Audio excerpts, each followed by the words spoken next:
ajma'in ala murid dunia. Salatu wassalamu ala asrofil anbiya wa mursalin wa ala alihi wa sahbihi ajma'in amma ba'du.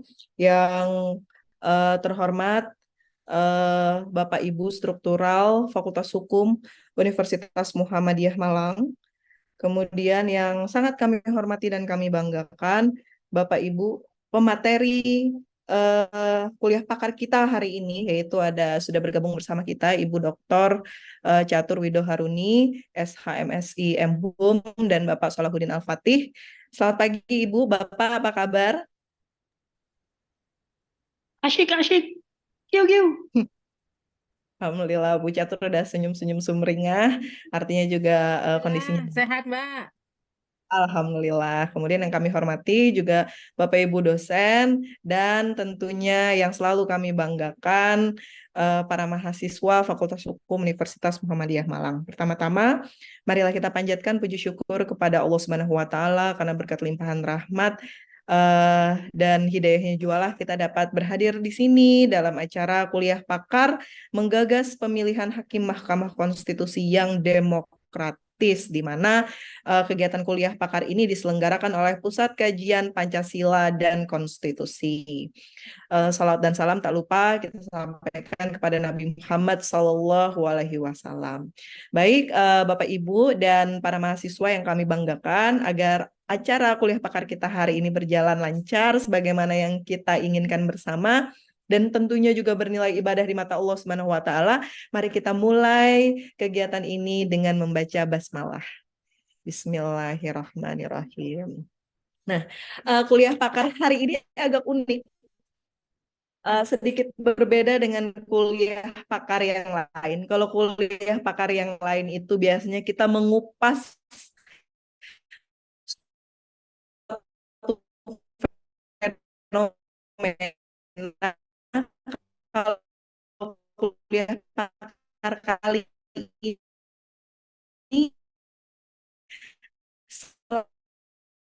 mengupas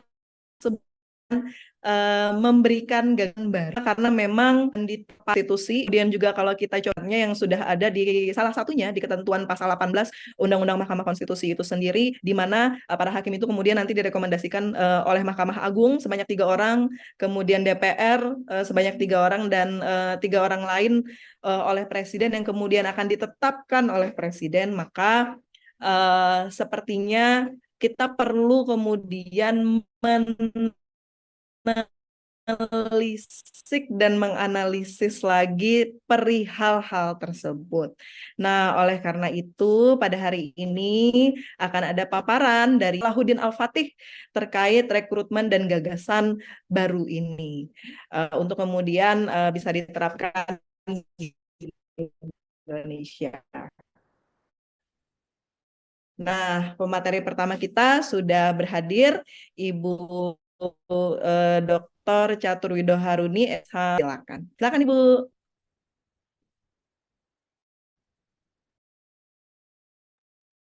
Baik, terima kasih Mbak Putri, ya, Mas Fatih. Assalamualaikum warahmatullahi wabarakatuh. Salam sejahtera bagi kita semua, salam sehat. Alhamdulillah pada pagi ini saya dengan Pak Fatih diberi kepercayaan oleh fakultas, ya, terkait dengan kuliah pakar, ya, kuliah pakar. Saya ini pakar apa enggak ya Mas Fatih, ya? Pakar. Eh, dan tentunya saya mau juga mengucapkan terima kasih kepada tadi pimpinan di fakultas, ya, dekanat, prodi, dan lain-lain, ya, dan juga kepada dosen yang hadir pada pagi ini. Ada Mas Ramdhani, ada Mbak Isdian yang nampak ini. Mudah-mudahan nanti yang lain juga bisa bergabung karena juga ada perkuliahan, ya. Dan tentunya tidak lupa kepada mahasiswa, mahasiswi yang saya banggakan yang pada pagi ini juga bergabung dengan kami terkait dengan kuliah pakar.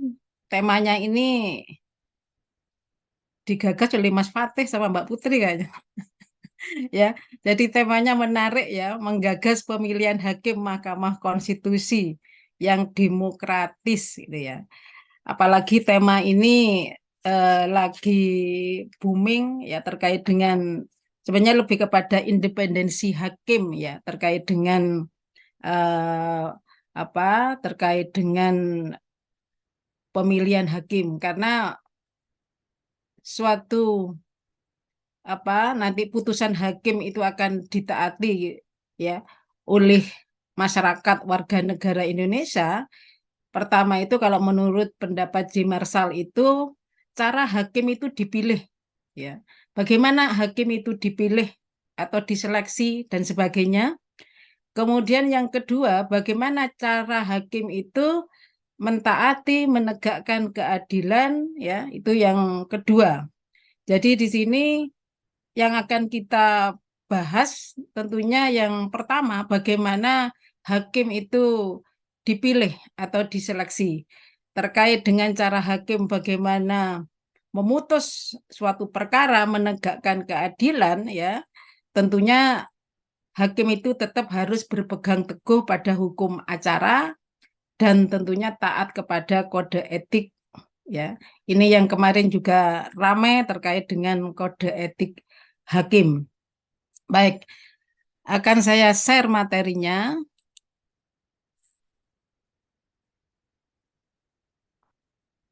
Jadi saya katanya Mbak Putri langsung share ya Mbak Putri ya. Ya terkait dengan ini supaya nanti enak ya. Oke, jadi judulnya menggagas pengangkatan pemberhentian hakim Mahkamah Konstitusi RI. Kalau saya ini mewujudkan independensi hakim. Nanti yang demokratis biar Mas Fatih gitu ya. Bagi-bagi ya. Kenapa perlu pengaturan di sini ya? Jadi di sini ada pertanyaan, mengapa pengaturan pengangkatan dan pemberhentian hakim itu penting? Jadi kalau kita bicara tentang pengangkatan tidak terlepas dari pemberhentian ya. Jadi ada korelasi antara sistem pengangkatan hakim ya, judicial recruitment process ya, dengan jaminan independensi peradilan ya. Begitu pula sistem pemberhentian hakim dengan akuntabilitas peradilan. Jadi di sini ada korelasi. Jadi makanya di sini bicara tentang pengangkatan dan pemberhentian hakim. Karena kemarin juga sempat ramai ya terkait dengan persoalan yang kita tahu semua terkait dengan pelanggaran kode etik ya ada beberapa yang sebagian mudah-mudahan nanti putusannya seperti ini seperti itu kan maunya yang banyak kan gitu ya masing-masing pasti punya argumentasi sendiri terkait dengan pelanggaran etik yang kemarin sempat ramai itu. Kemudian ini mengingatkan aja ya karena di sini pesertanya mahasiswa angkatan 2022 yang banyak ya ya yang katakanlah masih dasar sehingga saya perlu menyampaikan ya apa sih yang menjadi kewenangan MKRI itu Mahkamah Konstitusi Republik Indonesia. Secara konstitusional ini ada di dalam pasal 24C ya ayat 1 ya. Pertama mengadili pada tingkat pertama dan terakhir yang putusannya bersifat final untuk menguji undang-undang terhadap undang-undang. Ini yang banyak dilakukan ya. Ini yang banyak dilakukan. Jadi MK itu lahir pada tahun 2003 ya. Jadi kalau sekarang sudah 2023 berarti sudah 20 tahun. Ya, jadi kalau eh, kita sebagai ini sudah remaja yang sudah dewasa ya. Jadi mengadil ini yang banyak ya, yang banyak diajukan oleh masyarakat warga negara untuk mengajukan uji materi undang-undang terhadap undang-undang. Jadi MK itu menguji norma ya. Jadi bukan menguji fakta. Ini yang harus kita tekankan. Jadi ujinya itu terhadap undang-undang dasar. Ini ya, mahasiswa mungkin masih ini ya. Kemudian ini yang kemudian ramai yang kemarin itu kan terkait dengan uji undang-undang pemilu ya, terkait dengan pasal 169 itu, huruf Q itu ya. Ini yang banyak dilakukan sampai sekarang ini ada sekitar 1.700 sekian itu yang diuji. Sehingga di sini akan bicara bagaimana produk dari lembaga legislatif gitu ya. Ini sebenarnya merupakan bentuk check and balance ya antara lembaga eksekutif, lembaga legislatif, nanti dengan yudi eksekutif. Kemudian yang kedua, memutus sengketa kewenangan lembaga negara yang kewenangannya diberikan oleh undang-undang. Ini enggak banyak, tapi ada ya. Kemudian yang ketiga, memutus pembubaran partai politik. Ini yang belum pernah terjadi ya. Ini belum pernah terjadi ya. Kemudian yang keempat, memutus perselisihan hasil pemilihan umum. Apakah itu pemilihan pileg, pilpres atau pilkada ini ya. Kemudian yang terakhir, kalau ini juga sering dilakukan ini ya, karena kita menyelenggarakan pemilu beberapa kali ya, dan mudah-mudahan nanti di tahun 2024 selesai pemilu tidak terjadi ini ya, tapi ini nggak ada jaminan ya, karena tidak semua orang kemudian puas menerima putusan dari KPU gitu loh. Ya, ini siap-siap sepertinya nanti MK untuk menerima pengaduan ya, permohonan terkait dengan perselisihan hasil pemilihan umum. Apakah itu pileg, apakah itu pilpres misalnya ya. Kemudian yang terakhir Mahkamah Konstitusi, kalau ini wajib ya, bukan wewenang, ini wajib memberikan putusan atas adanya dugaan pelanggaran oleh presiden ini ya. Ini yang kita kenal sering dikatakan impeachment itu ya. Istilahnya seperti itu. Ini nggak pernah terjadi ini. Oh pernah, tapi waktu itu belum memakai ini ya. Ya, jadi mudah-mudahan tidak terjadi nanti impeachment ini ya, ribet gitu loh. Ya ini kewenangan MK. Nah, oleh karena itu tonggak ya. Jadi MK ini memiliki kewenangan yang luar biasa ya. Makanya kalau terjadi hiruk pikuk yang seperti kemarin yang kemudian MK ya. Sebenarnya MK itu kan penjaga konstitusi ya, penjaga konstitusi, penafsir konstitusi. Oleh karena itu marwahnya harus kita jaga gitu loh. Tapi ternyata yang seharusnya menjaga dirinya itu nggak menjaga kan gitu kan? Karena banyak pengaruh-pengaruh politik dan sebagainya. Nanti kita lihat bagaimana rekrutmen dari hakim di Mahkamah Konstitusi ini. Kemudian ini masuk ya. Jadi mahasiswa yang masih semester 3 ini kenapa sengaja saya berikan karena mengenal lembaga negara ya. Itu sebenarnya di materi HTN itu ya. Kita tahulah, saya tidak menyebut di sini karena ada loncatan itu kemarin. Kemudian terkait dengan dasar konstitusional Mahkamah Konstitusi ya, kita akan lihat di dalam Undang-Undang Dasar Negara Republik Indonesia tahun 1945 yang menyatakan bahwa kekuasaan kehakiman merupakan kekuasaan yang merdeka ya. Dari merdeka itu yang kemudian sering dipersoalkan juga ya. Kekuasaan yang merdeka itu apa maksudnya gitu loh. Untuk menyelenggarakan peradilan guna menegakkan hukum dan keadilan. Sebenarnya bukan hanya MK ya, di sini termasuk Mahkamah Agung itu ya, memiliki dasar konstitusional untuk menjalankan kekuasaan kehakiman yang merupakan kekuasaan yang merdeka. Merdeka ya. Kemudian di dalam terkait dengan pengangkatan hakim ya, itu ada di pasal 20 pengangkatan ya. Pasal 24C ayat 3 Undang-Undang Dasar yang menyatakan bahwa konstitusi mempunyai 9 orang anggota konstitusi yang ditetapkan oleh presiden. Ya, ini ditetapkan jadi presiden itu sebagai administrator tertinggi ya. Ya, memang di sini tugasnya itu menetapkan ini, mengeluarkan keputusan nanti tentang pengangkatan yang diajukan masing-masing oleh. Nah ini loh, kata oleh ini yang kemudian sering ditafsirkan macam-macam. Ya, oleh dengan dari itu maknanya kan beda gitu loh. Ini bicara tentang oleh. Jadi kata penghubungnya ya, oleh Mahkamah Agung ya, bukan dari. Ini kalau bahasa perundang-undangan ternyata kata oleh itu maknanya beda lagi gitu loh daripada dari gitu loh.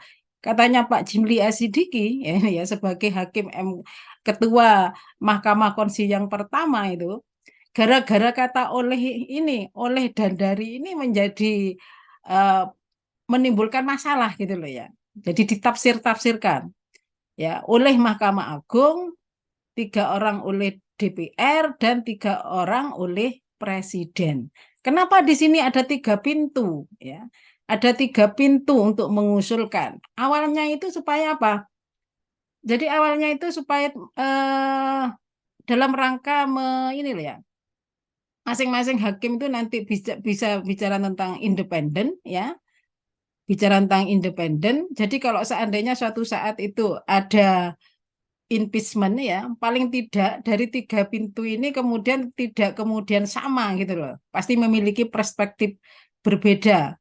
Jadi di dalam apa sistem peradilan itu jangan sampai antara hakim satu dengan hakim yang lain itu memiliki dalam arti saling mempengaruhi dan sebagainya gitu loh. Jadi supaya juga check and balance ya misalnya ya. Jadi ada keseimbangan gitu loh ya.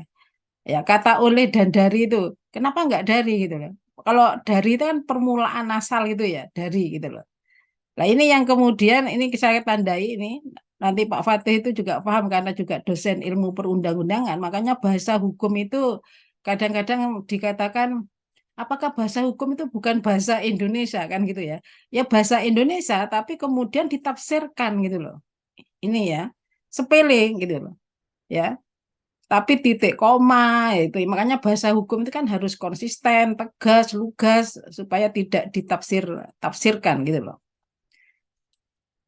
Kemudian ini ya, di dalam pasal 24C ayat 5 menyatakan juga pengangkatan dan pemberhentian hakim konstitusi dan hukum acara serta ketentuan lainnya ya tentang mahkamah diatur dengan undang-undang, ya, diatur dengan undang-undang.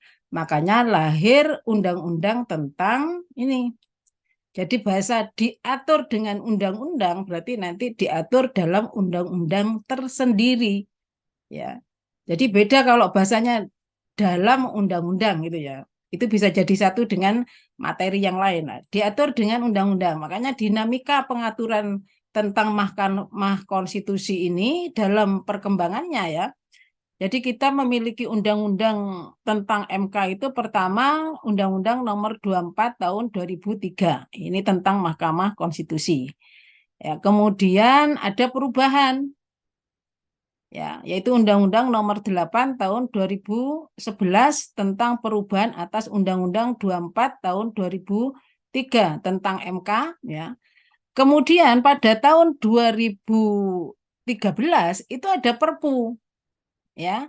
Ada Perpu yang kemudian Perpu itu ditetapkan jadi undang-undang, yaitu Undang-Undang Nomor 4 Tahun 2014. Tapi undang-undang ini ya, ini diuji materi. Nah inilah ya, diuji materi, ini zamannya presidennya masih Pak SBY ya. Ini diuji materi. Kemudian MK itu menyatakan bahwa undang-undang ini istilahnya dinyatakan inkonstitusional ya. Jadi bertentangan dengan undang-undang dasar yang kemudian ini sudah tidak berlaku ini. Ya materinya terkait dengan apa? Itu banyak itu ya. Makanya salah satu pengaturan di Undang-Undang MK itu ke depannya itu memang nanti harus lebih detail. Jangan sampai misalnya gini, ada larangan tidak ya. Jadi MK itu nggak boleh menguji undang-undang yang terkait dengan dirinya. Nah ini kan waktu itu MK menguji undang-undang yang terkait dengan dirinya karena salah satunya itu MK itu kan nggak mau diawasi oleh Komisi Yudisial gitu ya.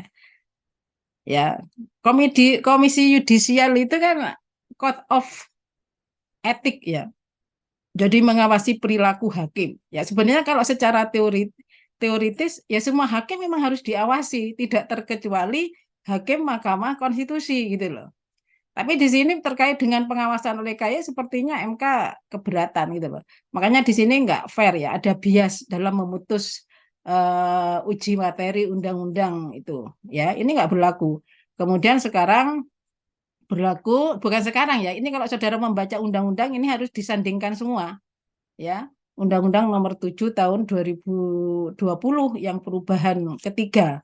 Ya, sepertinya nanti akan ada lagi perubahan lanjutan ya, perubahan keempat yang sekarang lagi digodok oleh DPR ya, itu. Ini perkembangannya. Jadi sekali lagi saudara membaca undang-undang nanti disandingkan semua ya. Minus yang ini. Ya, minus ya ini ya. Jadi pengangkatan hakim MK itu sekali lagi di sini ada 3 pintu. Pintunya Mahkamah Agung, DPR, kemudian pintunya Presiden. Inilah yang kemudian menimbulkan masalah karena masing-masing pintu ini membuat aturan sendiri gitu loh. Jadi parameter untuk mengangkat hakim itu ya sesuai dengan apa itu internal masing-masing lembaga ya. Mahkamah Agung punya parameter sendiri, DPR punya parameter sendiri, Presiden juga punya parameter sendiri. Ini yang menjadi problem. Diajukan ya, diajukan ya. Jadi diajukan, bukan diutus gitu ya. Jadi ini yang kemarin sempat ramai itu pada saat pengangkatan atau pemberhentian Hakim Aswanto itu ya. Hakim Aswanto kemudian diberhentikan dengan alasan macam-macam, salah satunya katanya tidak loyal terhadap DPR dan sebagainya karena dia diajukan oleh DPR gitu loh ya. Sebenarnya kalau begitu sudah diajukan katakanlah sudah proses itu selesai ya hakim itu memang harus independen. Jadi jangan sampai kemudian masing-masing hakim itu kemudian bertanggung jawab kepada lembaga yang mengusulkan ya nggak seperti itu. Ini yang jadi masalah gitu loh. Ini yang menjadi masalah ya pengangkatan yang dari 3 pintu dalam arti ya karena parameternya masing-masing gitu loh ya tidak satu gitu ya bahkan saya itu menginginkan kalau misalnya pengangkatan hakim MK itu ya satu atap gitu loh seperti Mahkamah Agung kan satu atap gitu loh ya misalnya seperti itu nanti kita bahas apa rekomendasi ini dari silang sengkarut terkait dengan pengangkatan hakim MK ya. Kemudian waktu itu Aswanto diberhentikan, kemudian diganti oleh Hakim Guntur Hamzah, ya. Itu pun juga nggak transparan, ya nggak transparan itu seperti apa gitu loh. Ya itu jadi problem gitu loh ya, yang jadi masalah gitu loh. Kemudian terkait dengan syarat Hakim Mahkamah Konstitusi, ya di dalam pasal 24C Hakim konstitusi harus memiliki integritas dan kepribadian tidak tercela. Ini ya. Jadi hakim konstitusi ini memang berbeda dengan hakim yang lain di Mahkamah Agung maupun hakim pada umumnya di semua peradilan beda ini ya. Bahwa hakim konstitusi harus memiliki integritas ya, kepribadian yang tidak tercela, adil, negarawan yang menguasai konstitusi dan ketatanegaraan serta tidak merangkap sebagai pejabat. Ini loh. Sampai sekarang ya terkait dengan makna integritas itu apa?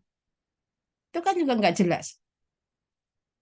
Kepribadian yang tidak tercela, adil, negarawan, ya, adil, negarawan. Ya. Kata negarawan ini sudah luar biasa ini. Menguasai konstitusi dan tidak merangkap sebagai pejabat. Ya, ini ini berat gitu loh. Syarat untuk menjadi hakim konstitusi itu kalau saya perhatikan memang berat gitu loh, ya. Seperti mencari malaikat gitu loh ya. Ya, dia mencari malaikat ini ya. Jadi konsep integritas itu apa gitu loh. Ini sampai sekarang itu juga abstrak gitu loh. Oleh karena itu ada hakim konstitusi, eh, mantan hakim konstitusi itu berpendapat ya, Bapak Idewa Gede Palguna itu ya, dia menyatakan ya, setidaknya syarat hakim konstitusi itu memiliki kapasitas dan integritas gitu loh. Kapasitas di sini bahwa dia harus menguasai ya tentang konstitusi dan ketatanegaraan yang merujuk pada pemikiran dan karya ilmiah ya. Jadi di sini hakim konstitusi itu terkait dengan kemampuannya itu akan tercermin pada karya ilmiah, penelitian-penelitian ya yang diterbitkan gitu loh ya, dan yang lain-lain. Jadi betul-betul dia memang memiliki kemampuan di bidang konstitusi dan ketatanegaraan. Jadi buktinya apa ya, karya ilmiahnya paling tidak ya. Kemudian komponen integritas itu tercermin dari syarat integritas dan tidak tercela itu ya merujuk kepada seorang calon hakim konstitusi itu perilakunya sehari-hari ya maupun ketika menjalankan profesinya ya. Jadi eh, bagi hakim dalam sebuah lembaga peradilan itu kita tahu bahwa merupakan ujung tombak ya terciptanya berkeadilan melalui putusannya gitu loh. Jadi oleh karena itu harus ada parameter yang jelas terkait dengan makna ini ya. Ini berat ya. Kemudian tidak merangkap sebagai pejabat negara. Tapi kadang-kadang juga dilanggar juga ini, ya. Terakhir kemarin itu, nih ya. Jadi terakhir ini terutama ini ya, tidak merangkap jabatan. Mungkin saudara ada yang mengikuti proses seleksi hakim yang terakhir ya, yang kemudian terpilih itu Pak Asrul Sani. Dia kan dari anggota DPR sendiri, bayangkan. Jadi dia itu anggota DPR kemudian mencalonkan sebagai hakim konstitusi. Jadi pada saat proses seleksi dia itu masih menjadi anggota DPR gitu loh. Ya, menjadi anggota DPR. Itu apa nggak bias gitu loh ya. Di satu sisi dia juga anggota partai politik dari partai tertentu ya. Kemudian dia juga menjabat katakanlah berkedudukan sebagai anggota DPR gitu loh. Ya.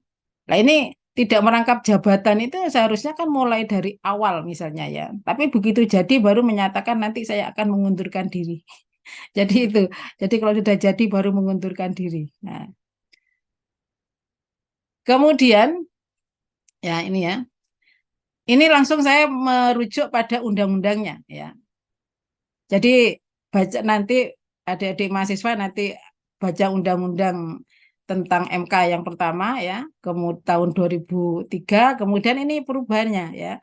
Di dalam pasal 20 Undang-Undang Nomor 7 tahun 2020 tentang perubahan ketiga atas Undang-Undang 24 tahun 2003 ya, ketentuan ini pertama ini ya, ayat pertama, ketentuan mengenai tata cara seleksi, pemilihan dan pengajuan hakim konstitusi diatur oleh masing-masing lembaga yang berwenang. Ya tadi 3 pintu itu loh.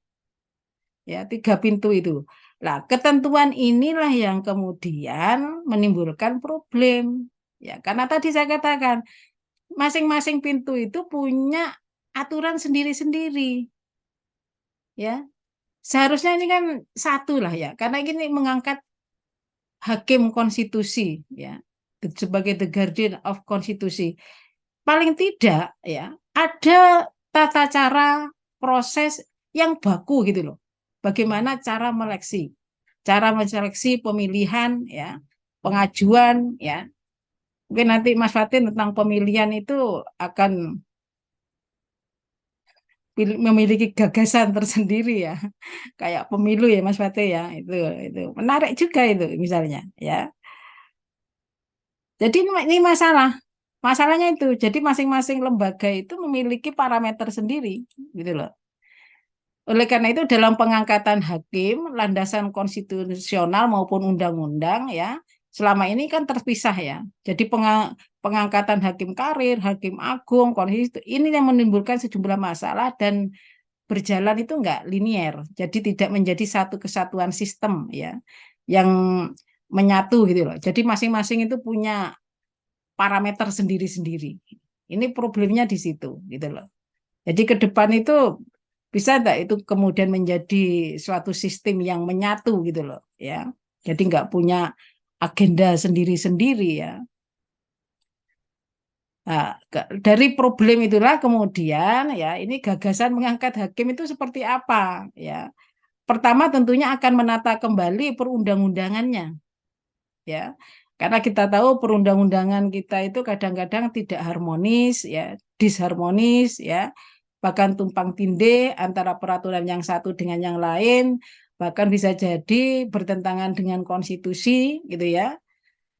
Kemudian karena saya juga membaca terkait dengan syarat itu ya.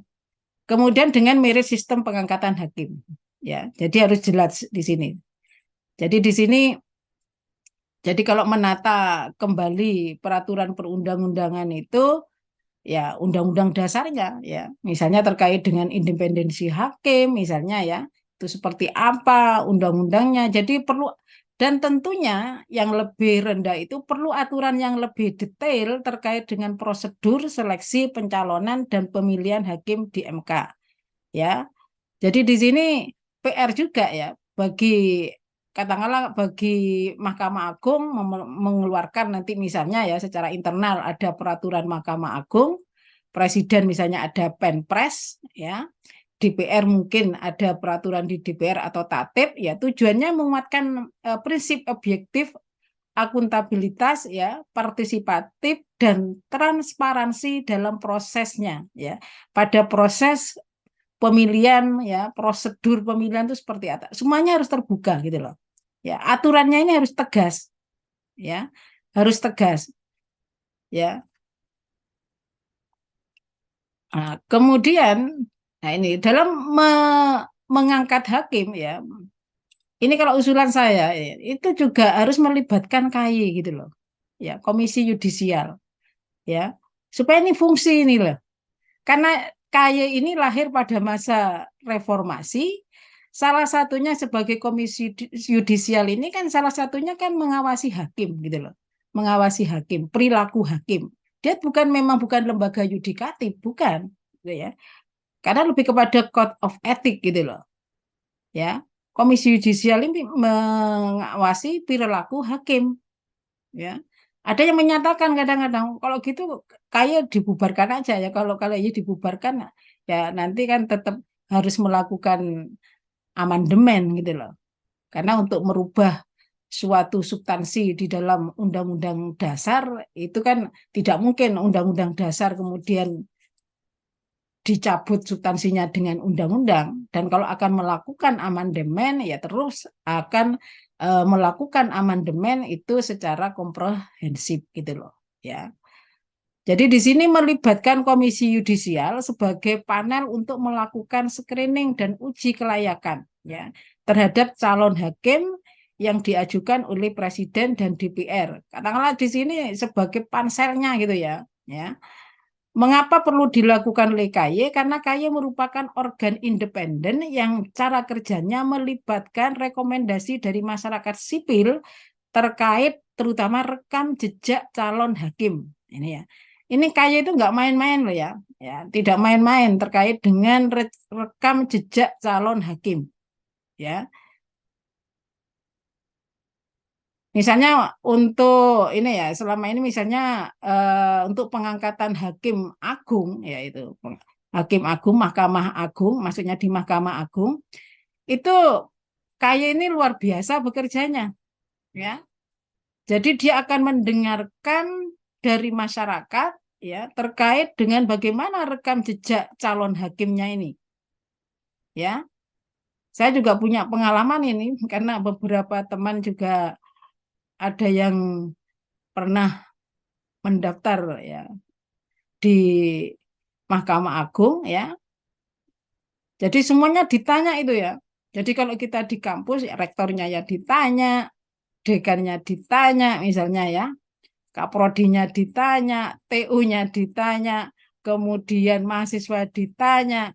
tetangganya ditanya bagaimana tentang rekam jejak dari calon hakim ini yang mendaftar. Itu luar biasa itu, gitu loh. Jadi di sini mendengarkan aspirasi dari masyarakat, ya, ya. Jadi kayak ini, ya karena kenapa saya bicara seperti ini ya mengusulkan KY dilibatkan ya supaya KY itu juga berfungsi gitu loh, ya, berfungsi sebagai code of ethic gitu, ya, dilibatkan untuk menentukan bagaimana proses pengangkatan hakim.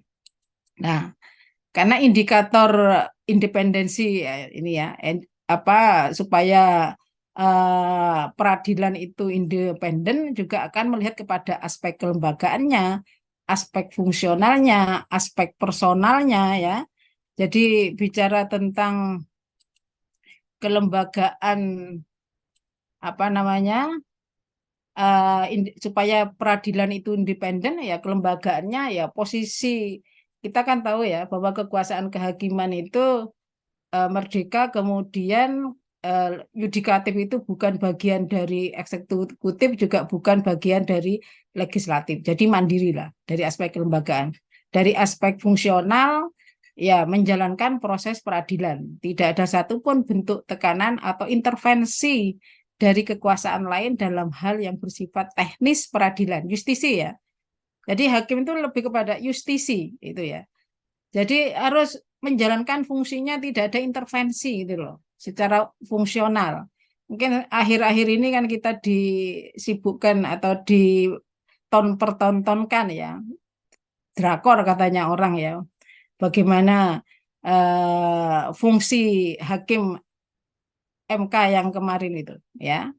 Kemudian aspek personal hakim sendiri, jadi seorang hakim itu independen secara individu dalam memutus suatu perkara tanpa adanya tekanan dari teman sejawat ya. Jadi kita tahu lah apa namanya itu kenapa kemudian kalau ada putusan hakim itu ada dissenting opini, ada concurring opini ya. Masing-masing hakim itu punya alasan untuk memutus ya.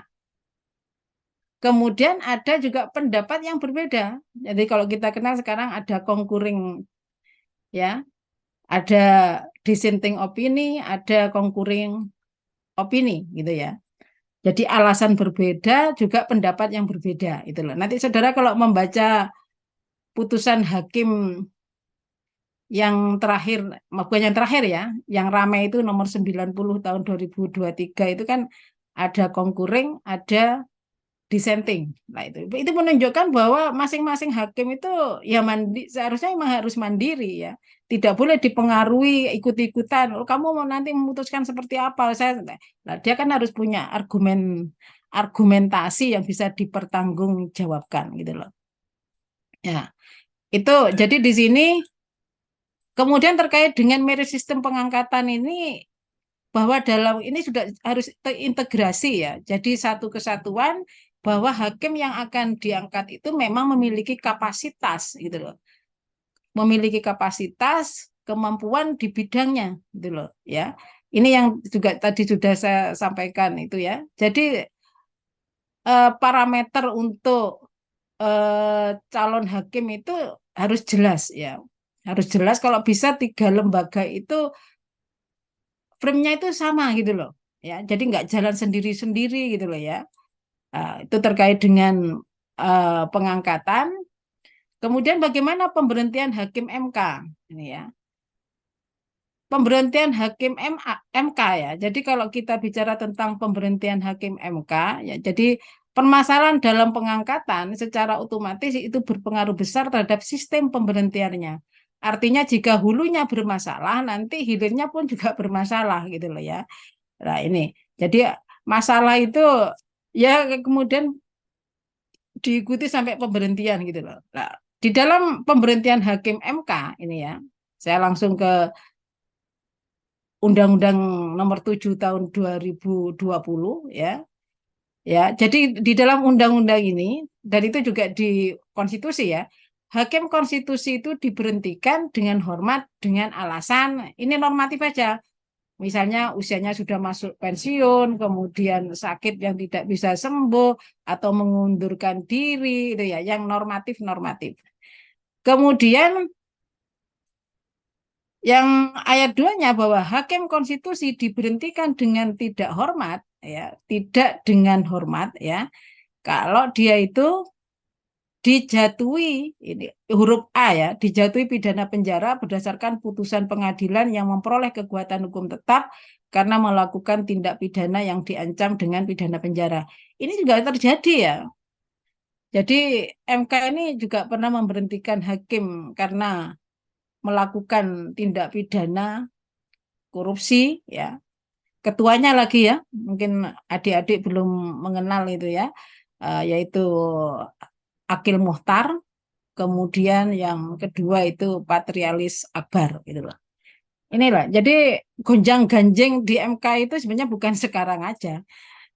Pada waktu itu juga gonjang-ganjing ya. Marwah hakim MK itu selalu diuji gitu loh. Ya, diuji harus apa selalu diuji oleh karena itu sebenarnya yang mengotori kan kadang lagi deh kalau rumah itu dikotori sendiri gitu loh. Ya, kita yang dari luar kan kita apakah akan bersih bersih rumah itu? Kita berharap MK itu nanti marwahnya kembali lah setelah gonjang-ganjing yang kemarin terjadi gitu loh ya. Kemudian melakukan perbuatan tercela. Kalau saya ini kan berbicara tentang perilaku ya, tercela. Ya, ini sekarang ini Pak Bayu itu disertasinya kalau nggak salah tentang ini. Apa itu perbuatan tercela? Menarik itu ya, Pak Bayu. Kemudian ya, kalau saya tercela ini juga masuk kan? Melakukan pidana penjara juga tercela. Kemudian ini saya lompati, Mang. Karena ini kenapa saya lompati? Ya ini ya, melanggar kode etik. Nah, ini dan pedoman perilaku hakim konstitusi. Ini yang terjadi kemarin ya, terkait dengan Ketua Hakim Mahkamah Konstitusi Anwar Usman ya, yang kemudian diproses melalui MK Mahkamah Kehormatan Mahkamah Konstitusi, kemudian dinyatakan melanggar etik berat. Nah, itu ya, melanggar etik berat. Ya, di dalam pelanggaran apa tentang kode etik ini memang belum jelas ya. Dia melanggar ini nanti putusannya apa? Dikenai sanksi apa ya? Ada yang dikenai sanksi administratif pernyataan tidak puas, ada yang tertulis kemarin ya. Kemudian kalau ketuanya kemudian diberhentikan sebagai hakim ketua hak ya, ketua Mahkamah Konstitusi. Kemudian yang kedua juga dia diberi sanksi tidak boleh mengadili perkara terkait dengan hasil pemilu ya. Ya sebenarnya itu kalau dia melanggar etik berat itu sebenarnya sanksinya apa ya? Ya sanksinya itu ya diberhentikan dengan tidak hormat gitu loh sebagai hakim. Tapi itu kemarin mungkin itu merupakan kompromi ya, kompromi terkait dengan putusan MK itu. Atau boleh dikatakan akhirnya kemudian separuh badan dari Anwar Usman itu sebagai hakim non palu istilahnya ya, karena dilarang untuk menangani perkara yang terkait dengan hasil pemilu nanti ya. Kemudian terkait dengan pemberhentian hakim konstitusi dan ini yang menjadi ya masa jabatan dilakukan jika terbukti melakukan pelanggaran berat di bidang etika atau pelanggaran hukum yang dapat menjadi eh, sebuah ini ya yang nanti dampaknya itu pemberhentian ya. Terkait dengan terutama ini yang pemberhentian hakim konstitusi pada masa jabatannya itu. Kalau yang normatif-normatif sudah gitu loh. Tapi pada saat dia masih menjabat ya ini melakukan pelanggaran berat ya. Nah ini perlu diatur secara integratif ya agar mekanisme pemberhentian hakim itu berbanding lurus dengan proses pengangkatan hakim ya. Harus berbanding lurus gitu loh. Jadi prosesnya berat, ya pemberhentiannya juga prosesnya juga harus jelas gitu loh. Ya mungkin nanti ini ya, jadi pemberhentian hakim melalui jalur impeachment ya, di impeachment hakim itu ya. Oleh karena itu hakim itu harus diawasi, pengawasan ya harus ketat. KY juga harus dilibatkan karena selama ini KY sudah dikeluarkan ini dalam arti itu nggak ikut campur terkait dengan Mahkamah Konstitusi ya di dalam undang-undang yang tadi saya kasih warna merah itu lah di situ kan ada KY di MK pun KY itu juga dikeluarkan makanya kalau dulu itu usulannya itu unsur MK itu kan juga ada KY ya ada akademisi hakim aktif itu sebenarnya nggak masuk gitu loh tapi sekarang kan masuk itu hakim aktif di MK yang sekarang 3 orang ya mantan hakim aktif kemudian dari akademisi misalnya ya 3 itu kalau dulu itu usulannya kan 5 itu nah, pengawasan eksternal itu harus jalan ini karena sekali lagi hakim MK itu nggak mau diawasi gitu loh ya merasa posisinya sebagai pengawal konstitusi nggak mau diawasi ya tetap semua hakim itu harus diawasi ya ini KY yang nanti ya. Kemudian pertanggungjawaban hakim kepada masyarakat. Nah, ini ya. Ya, tentunya mempertanggungjawabkan tidak secara langsung, tapi misalnya mempertanggungjawabkan melalui lembaga perwakilan rakyat. Ya. Kalau kemudian ternyata kemudian ditemukan hal yang memang melanggar etik dan sebagainya, ya pemberhentiannya nanti secara administratif melalui prosedur yang akan ditetapkan oleh presiden. Itu. Jadi terutama terkait dengan impeachment ini pada saat ini ya, pada saat dia menjabat itu loh ya. Seperti sekarang itu yang terjadi gonjang-ganjing di MK itu loh. Jadi perlu gagasan-gagasan untuk memperbaiki terkait dengan pengangkatan dan pemberhentian hakim MK ya. Terutama di sini dalam rangka untuk menjaga marwah Mahkamah Konstitusi independensi hakim itu perlu gitu. Jangan sampai hakim itu dipengaruhi oleh politik gitu ya. Ini yang terjadi sekarang ini kan nuansa politiknya itu kental. Jangankan kita sebagai orang hukum, orang awam pun itu sudah bisa membaca terkait dengan kondisi hakim kita ya. Dan tentunya sering dikatakan hukum kita itu sekarang tidak dalam keadaan baik-baik saja ya. Jadi tidak baik gitu loh. Ya, banyak hal-hal yang kemudian dilanggar dan kemudian jadi istilahnya dijadikan alasan macam-macam. Yang itu yang kuat itu kan aspek politik gitu loh ya. Jadi ini tugas kita semua untuk mengawal ya terkait dengan keberadaan lembaga peradilan yang independen, transparan, akuntabel ya. Itu yang mungkin itu Mbak Putri, saya nggak tahu saya diberi waktu berapa saya ngomong aja ya karena Mbak Putri nggak mengingatkan saya. Siap Bu Catur. Siap Bu Catur, Terima kasih. paparannya luar biasa. Mudah-mudahan bermanfaat ya. Oke, saya Siap. tutup Bermanfaat dengan ini. pantun ya. Saya masih ingat Cakep, pantun Oh, itu. silakan Bu, silakan. cakep. Oh, belum Belum. ya? Saya Belum Pak pantunnya Fatih. gini. Saya lupa ini. Siap. Waktu itu Mas Fatih, Bu Catur belum Pak pantun jadinya Mas Ramdhani. Tak ulangnya ya. Jadi burung dara, burung cendrawasih. Belinya kemana? Ke Batu kan gitu ya. Cakep. Saya ucapkan terima kasih ya. Mudah-mudahan kita akan bertemu di lain waktu. Terima kasih. Assalamualaikum warahmatullahi wabarakatuh. Cakep. Waalaikumsalam. Waalaikumsalam warahmatullahi Mbak wabarakatuh. dagangan Dan gulung. selanjutnya, baik kami berikan kesempatan kepada pemateri kedua, Bapak Salahuddin Al-Fatih. Nah, Pak Salahuddin Al-Fatih ini akan memaparkan materi terkait gagasan beliau tentang model pemilu hak konstitusi secara langsung oleh rakyat, bukan yang seperti saat ini diatur di dalam MK. Monggo Pak Fatih, kami persilakan. Nggih. Suara saya sudah masuk? Sudah ya? Mantap. Oke, baik. Bismillahirrahmanirrahim. Assalamualaikum warahmatullahi wabarakatuh. Sebagaimana kebiasaan di kelas, karena ini juga pengganti kelas, hari ini ada 2 kelas saya yang masuk di sini.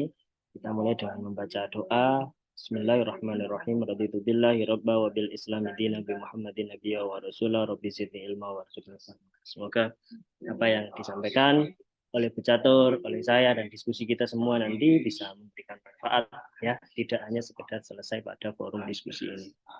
Baik, saya sudah menyimak ya tadi yang disampaikan oleh Bu Catur, sehingga ini sepertinya melanjutkan saja. Karena melanjutkan, maka saya akan menceritakan kisah tentang bagaimana ada seorang wanita.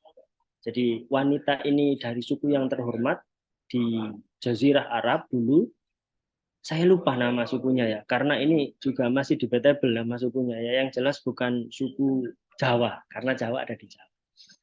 Nah, wanita dari suku yang terhormat ini qadarullah mencuri, dan karena terhormat orang the have ya, mungkin kalau sekarang crazy rich gitu ya, orang punya duit, orang punya jabatan, wah punya banyak privilege lah ya, mau apa tinggal nyebutin. Tapi ini dulu, sehingga keluarganya itu meminta jangan dong, jangan dipotong tangan, walaupun saat itu hudud hukuman yang berlaku adalah kalau mencuri ya potong tangan.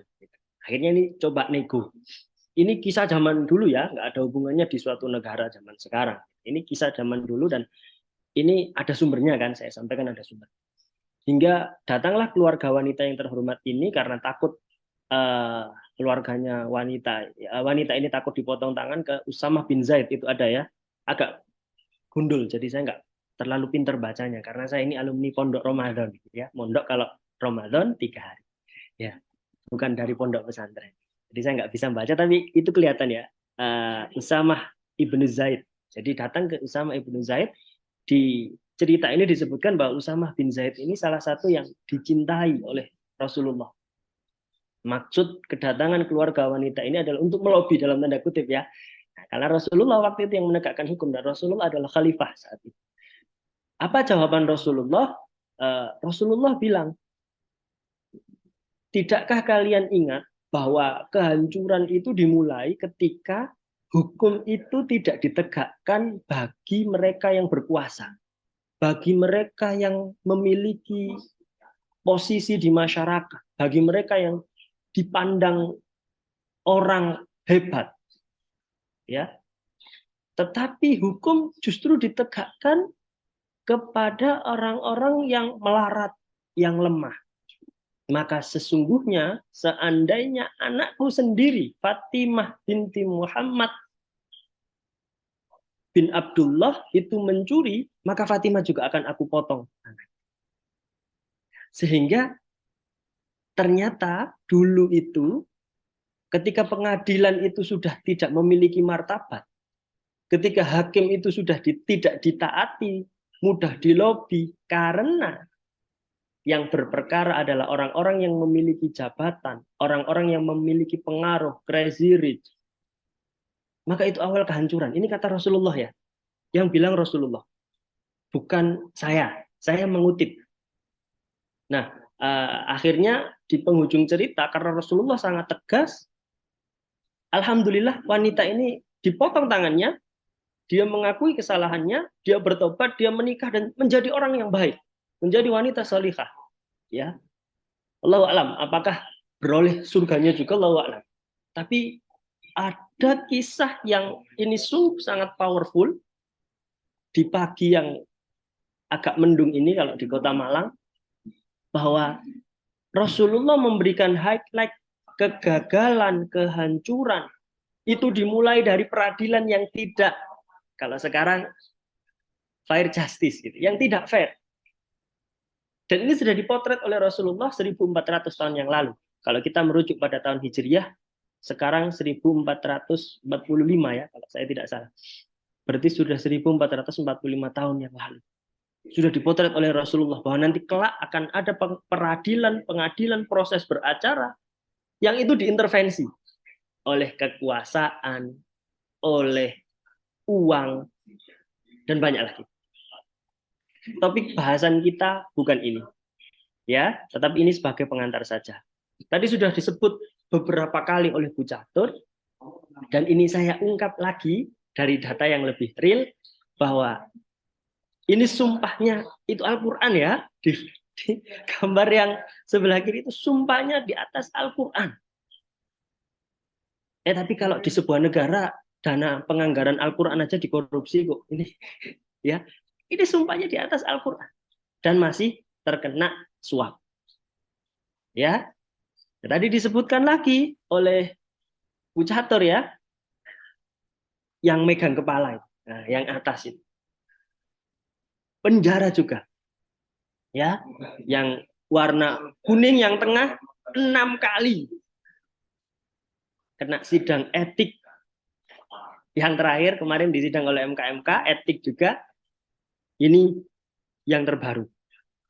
Hanya dicopot jabatannya dari ketua, diganti yang mulia Dr. Soeharto ya. Yang warna kuning yang tengah dan kanan yang merah, dua-duanya sampai sekarang masih jadi hakim. Dihormati, panggilannya yang mulia. Ya. Nah, saya tidak akan menghubungkan dengan cerita Rasulullah dan Fatimah dan Usama bin Zaid tadi ya. Semoga Indonesia tetap menjadi negara yang baldatun thayyibatun wa rabbun ghafur. Negara yang beroleh rahmat, beroleh ampunan dari Allah yang penuh dengan nikmat. Baik, ini kondisi hakim kita sekarang. Ya, bagi saudara yang semester pertengahan kemarin sudah mengambil materi di mata kuliah Hukum Tata Negara 3, kita belajar bersama tentang hukum konstitusi. Dan ini masuk ke hukum lembaga negara. Tadi Bu Catur bilang bahwa salah satu kewenangan dari Mahkamah Konstitusi adalah menguji sengketa antar lembaga negara. Jadi ada, nanti jangan dibahas, nanti loncatan. Iya betul, karena ini baru akan masuk setelah UTS ini. Teman-teman HTN 3 kuliahnya hari ini Bu Catur, harusnya nanti sore saya masukkan di sini. Karena ini materi kuliah juga. Gitu ya. Maka melihat kondisi yang seperti ini, realita yang ada ditambah dengan kisah tentang Fatimah, Usama bin Zaid, Muhammad Shallallahu Alaihi Wasallam yang tadi,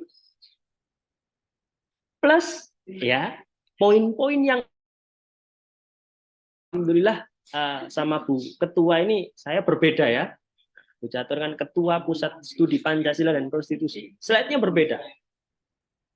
Kami tidak ada janjian dan alhamdulillah kita membahas dari perspektif yang berbeda. Ya, alhamdulillah kita nggak ada janjian. Dan ini yang saya catat, sedikit saja, jangan banyak-banyak. Kalau banyak nanti jadi disertasi. Nah, kalau disertasi tugas saya dan Pak Bayu yang belum selesai. Catur sudah. Ini poin-poin yang unik dari Mahkamah Konstitusi. Sudah, mohon maaf, hakimnya perilakunya aneh, seperti yang tadi kita potret bersama di slide sebelumnya. Mahkamah Konstitusi juga memiliki poin-poin yang aneh. Misalkan, di poin yang pertama, ini jadi disertasi, kalau Bu Catur ingat, ini salah seorang pegawai MK itu lulus gara-gara membahas open legal policy dari UB tahun berapa saya lupa, 2017 atau 18. Beliau memotret ya ada Bu ya, memotret open legal policy. Open legal policy. Iya, pegawai MK sendiri gitu loh. Di satu sisi MK itu tidak mau, dia diam. Open legal policy itu kebijakan hukum terbuka. MK nggak mau menafsirkan itu. Tadi benar sekali yang disampaikan oleh Bu Catur, bahwa tugas MK itu adalah berkaitan dengan pengujian norma, bukan fakta. Ini benar. Ya. Dan MK bilang open legal policy.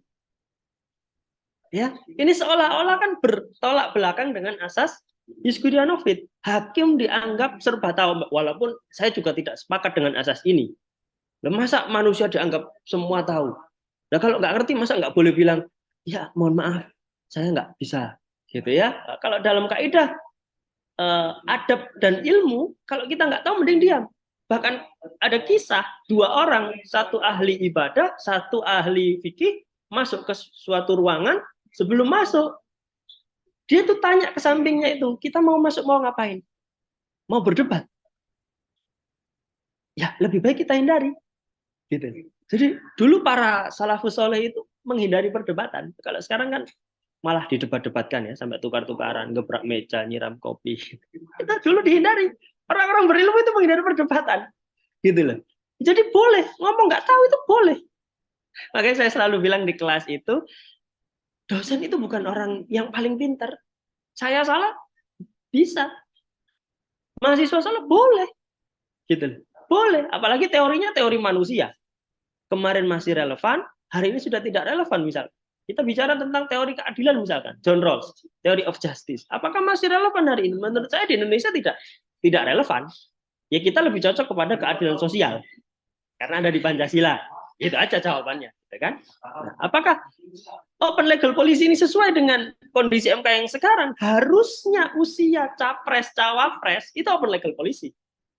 Tidak ada kewenangan MK untuk menafsirkan hal itu misalkan, iya kan? Saya pernah melihat itu hanya terkait dengan rumusan atau norma tentang threshold, baik itu parliamentary threshold maupun presidential threshold, karena skripsi dan tesis saya berbicara tentang threshold, itu ada 14 putusan MK yang MK kompak. Dari putusan pertama hingga ke-14, MK bilang ini open legal policy. Kebijakan hukum terbuka. Ini ranahnya DPR selaku legislatif yang buat undang-undang untuk menafsirkan. Tetapi kenapa giliran pemilu serentak tidak open legal policy? MK menafsirkan. Giliran batasan usia cawapres, MK menafsirkan. Ini kan lucu. Ya, makanya akan aneh adik-adik mahasiswa ataupun praktisi ya. Kalau ada mahasiswa hukum di semua jenjang, S1, S2, S3, itu ngomong, saya nggak bisa ngerjakan tugas akhir, nggak nemu ide. Setiap detik yang berlalu, setiap nafas yang dihembus di Indonesia ini, selalu ada isu hukum. Jadi kebangetan kalau ada mahasiswa S1, S2, S3 hukum yang bilang, saya nggak nemu isu hukum. Saya nggak nemu adanya tumpang tindih norma, adanya bias, adanya kekosongan aturan. Itu aneh. Ya, ini 5-5-nya itu bisa jadi penelitian, Bapak Ibu. Ya, yang lucu lagi, ya ini kan masih pagi ya, kita bicara yang lucu-lucu saja lah. Hukum acara MK itu diatur melalui peraturan MK. Adik-adik yang sudah semester sekian ini mungkin belajar. Ada hukum acara pidana, ya, kitab undang-undang hukum acara pidana, kitab undang-undang hukum acara perdata. Bentuknya undang-undang. Tetapi kenapa undang-undang MK yang seharusnya mengamanatkan dibuat undang-undang hukum acara MK, malah proses beracara di MK itu dibentuk melalui peraturan MK. Nah, ini objek kajian saya di disertasi ya, peraturan delegat. Lucu sekali.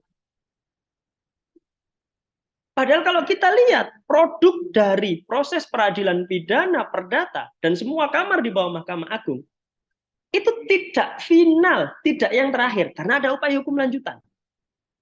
Padahal MK itu final and binding, sudah final, terakhir. Nggak bisa lagi kemudian tak PK lah, saya nggak suka, saya tak kasasi, nggak bisa. Putusan MK seperti itu nggak bisa dianulir. Yang dihukum siapa? Hakim konstitusinya. Kalau ada putusannya yang salah, tetapi putusannya masih berlaku. Gitu. Dan proses beracaranya hanya diatur oleh peraturan Mahkamah Konstitusi. Nggak ada hukum acara. Ini lucu. Ya.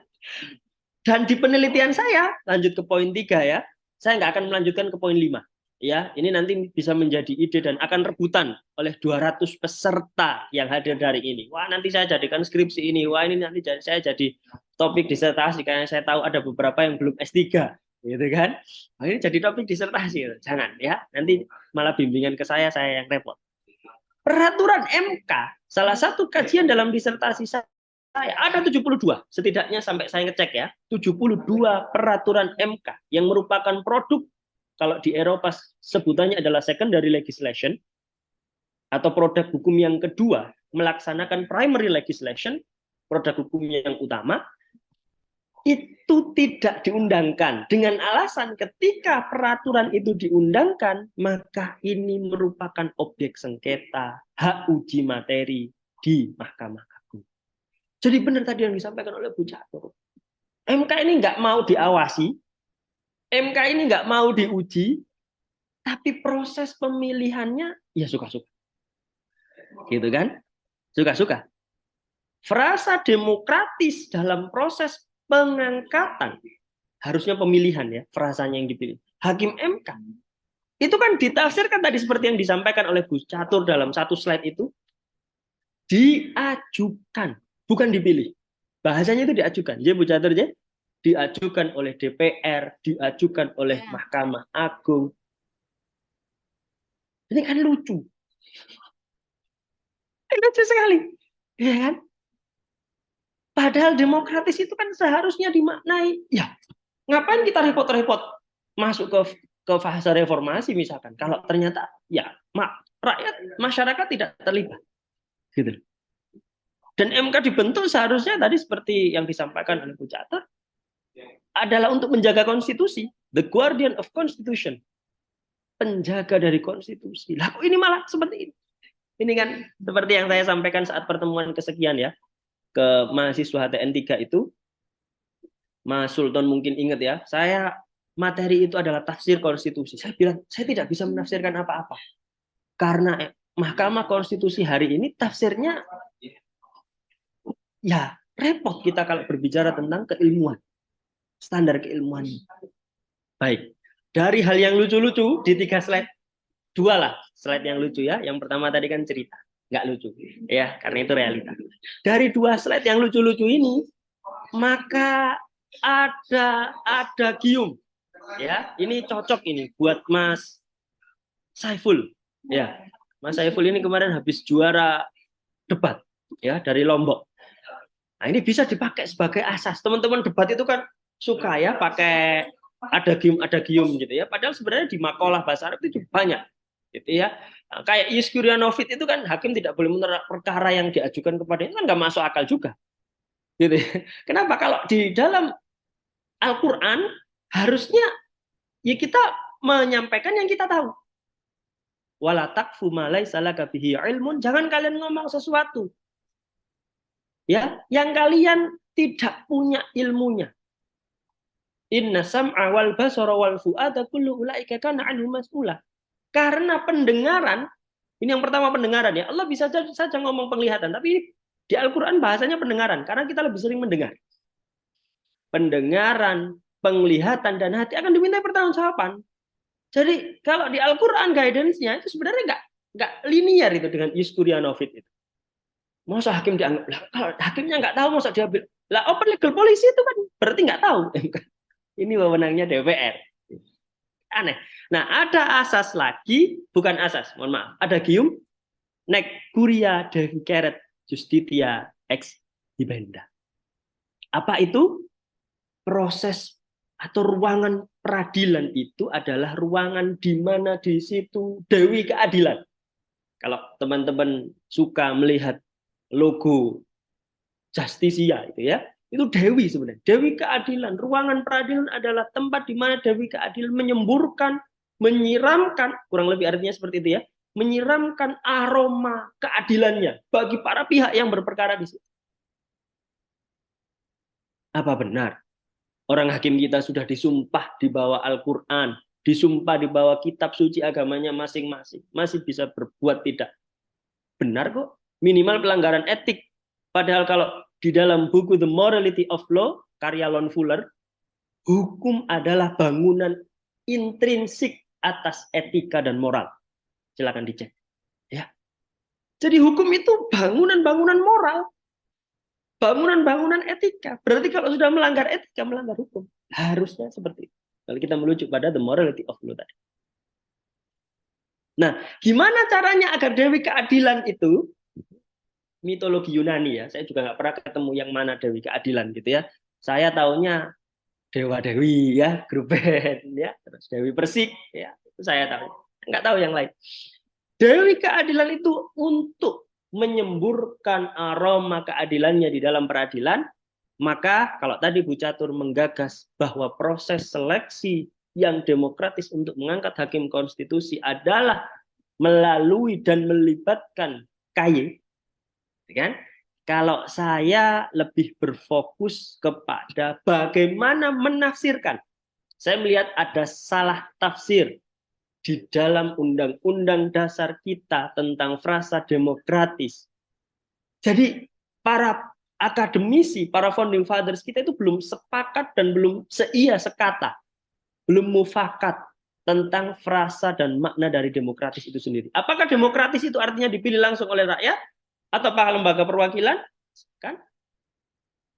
Kemudian di dalam Undang-Undang Kekuasaan Kehakiman, Undang-Undang Nomor 48 tahun 2009 itu. Jika kita melihat gitu ya, di pasal 34 dan 35 Undang-Undang Kekuasaan Kehakiman, proses seleksi dan perekrutan hakim konstitusi itu diatur lebih lanjut oleh undang-undang. Tetapi ketika kita melihat ya, itu di gambar roket sebelah kanan ya, salah tafsirnya yang saya maksud. Ketika kita melihat Undang-Undang MK, tadi sudah disebutkan oleh Bu Catur, yang terbaru adalah Undang-Undang Nomor 7 tahun 2020, amandemen yang terbaru. Ya, ini kadang kita juga salah sebut ya, mungkin al-insanu makanul khata' wa nisyan. Manusia itu tempat salah dan lupa. Tapi kalau mahasiswa hukum ya harusnya nggak salah. Amandemen, ya betul, bukan amandemen. Amandemen itu artinya perubahan. Dan makna dari perubahan itu, ini sekaligus saya jawab soal UTS ilmu negara ya kemarin. Banyak yang salah kaprah bahwa amandemen itu adalah perubahan konstitusi. Enggak. Amandemen secara etimologi atau bahasa itu artinya perubahan. Titik, sudah. Saudara jawab perubahan benar, tapi kalau ditambah perubahan konstitusi malah jadi salah. Ya, karena amandemen itu tidak hanya bagi konstitusi, bisa terhadap undang-undang atau peraturan di bawah. Intinya merubah, kayak Power Rangers berubah. Nah, gitu ya. Nah, Undang-Undang MK 7 tahun 2020 pasal 20 ayat 2 ini yang menurut saya agak kacau. Sudah benar Undang-Undang Kekuasaan Kehakiman ataupun Undang-Undang Dasar misalkan mengamanatkan diatur melalui undang-undang terkait proses seleksi dan pemilihan hakim konstitusi. Tetapi dalam Undang-Undang MK yang terbaru pasal 20 ayat 2, saudara bisa cek ya, malah mengatur bahwa 3 lembaga tadi yang sudah disebutkan itu ternyata boleh mengatur melalui peraturan lembaga atau badannya masing-masing. Nah ini kan, ya, ternyata bentuknya seperti itu juga. Maka menurut saya harusnya proses pemilihan hakim konstitusi sekaligus beracara hukum acara Mahkamah Konstitusi dibuat RUU. Sudah masuk prolegnas sebenarnya, tapi nggak selesai-selesai. Allahu a'lam bishawab. Ada apa? Allahu a'lam. Saya nggak lebih tahu daripada yang ada di sana. RUU hukum acara Mahkamah Konstitusi sudah ada ternyata. Tapi nggak selesai-selesai. Allahu a'lam. Gitu ya. Nah, baru setelah dari roket yang sebelah kanan ada salah tafsir, kita lihat ke yang warna merah. Proses pengangkatan pemilihan hakim konstitusi existing yang sekarang yang melibatkan 3 lembaga itu, ya itu kalau berdasarkan dari literatur yang saya baca di sebuah artikel dengan judul Constitutional Court, A Comparative Studies, merupakan model Korean representatif. Jadi kita itu ternyata nggak cuma K-pop ya yang meniru Korea. Ternyata model pengangkatan hakimnya juga kita meniru Korea. Melalui 3 lembaga itu. Yang tadi Bu Catur sepakat ini kurang transparan, kurang akutabel. Dan saya juga sepakat. Ya, kualitasnya tidak ada. Ya, prosesnya tidak terbuka karena di MA tertutup. Kita tidak bisa menyaksikan. Kalau melalui DPR masih terbuka. Walaupun kemarin tadi sudah disebutkan oleh Bu Catur, Pak Arsul Sani itu mengikuti proses seleksi itu masih berstatus sebagai hakim, masih berstatus sebagai anggota DPR. Kalau tidak terpilih, ya jabat lagi. Gitu. Ya, kalau terpilih, ya mundur, gitu. Dan terpilih, gitu ya. Begitu beliau menggantikan Wahidudin Adams ya, kalau saya tidak salah. Ya, lah kok bisa? Dulu Prof Mahfud MD saat naik menjadi hakim konstitusi itu juga anggota DPR dari salah satu partai. Tapi beliau mundur dulu. Ini sekarang enggak mundur, gitu ya, nyalon, ya dan terpilih. Padahal dalam proses kemarin itu ada mantan ketua KY, Prof Aidul Fitri Jada, gitu ya. Tadi kalau Bu Catur bilang ini nanti diangkat juga melalui KY, mantan ketua KY-nya dalam tanda kutip sudah gagal seleksi hakim konstitusi, gitu kan? Ya, tidak transparan, tidak akuntabel. Kenapa? Di beberapa kasus. Ini catatan saya ya. Ada 2 hakim konstitusi yang tidak melalui proses pemilihan, tetapi perpanjangan. Prof. Maria Farida Indrati, ya, guru besar Fakultas Hukum UI, dan juga Akil Mukhtar. Tadi yang ada di slide kedua, fotonya yang sebelah kiri. Itu perpanjangan. Diusulkan oleh siapa? Presiden. Gitu. Sehingga proses-proses dan kelucuan-kelucuan yang tadi ada di dalam slide-slide saya sebelumnya sepertinya perlu diantisipasi dengan apa? Dengan adanya gagasan baru tentang model pemilu hakim konstitusi. Kalau Bu Catur, ini berarti saudara yang ikut di sini sudah dapat setidaknya 3 ide. Saya menawarkan 2 ide, Bu Catur tadi menawarkan 1 ide, melibatkan KY. Ya, kalau Korean representatif melalui DPR, Presiden dan Mahkamah Agung dianggap tidak relevan karena tidak transparan, kualitasnya menurun, gitu kan? Tidak akuntabel, gitu kan? Masyarakat tidak terlibat secara langsung, yang ini mengarusutamakan hak konstitusional masyarakat, ya, hak untuk memilih tentunya, dan juga hak dipilih. Kalau perpanjangan berarti tidak ada kandidat lain, 2 hakim konstitusi sebelum yang tadi saya sebut. Maka saya menggagas adanya proses pemilihan hakim konstitusi secara langsung. Seperti pemilu. Ya, benchmarkingnya dari mana? Negara bagian di Washington, di Amerika Serikat. Jadi selain memilih presiden di sana, pilpres, itu juga memilih hakim konstitusi. Dan ini kan sebenarnya milestone-nya hampir sama saja. Iya kan? Karena baru ada 2 hakim yang kemarin yang mulia Wahiduddin Adams itu kalau nggak salah memang sudah selesai masanya, digantikan oleh Asrul Sani itu karena yang mengusulkan DPR, yang mengajukan kembali adalah DPR, dan baru kan bisa diikutkan dibarengan dengan pemilu serentak di 2024 misalkan. Ya kan? Bisa. Ini model yang pertama. Atau kalau dimaknai bahwa Dewan Perwakilan Daerah, ini disertasinya Bu Catur ya, menguatkan peran dan fungsi DPD. Nah, ini saya tambahkan. Kalau DPD dimaknai sebagai perwakilan atau representasi dari daerah dalam konteks teori pemilu menggunakan sistem distrik berwakil tunggal atau distrik berwakil banyak, kan?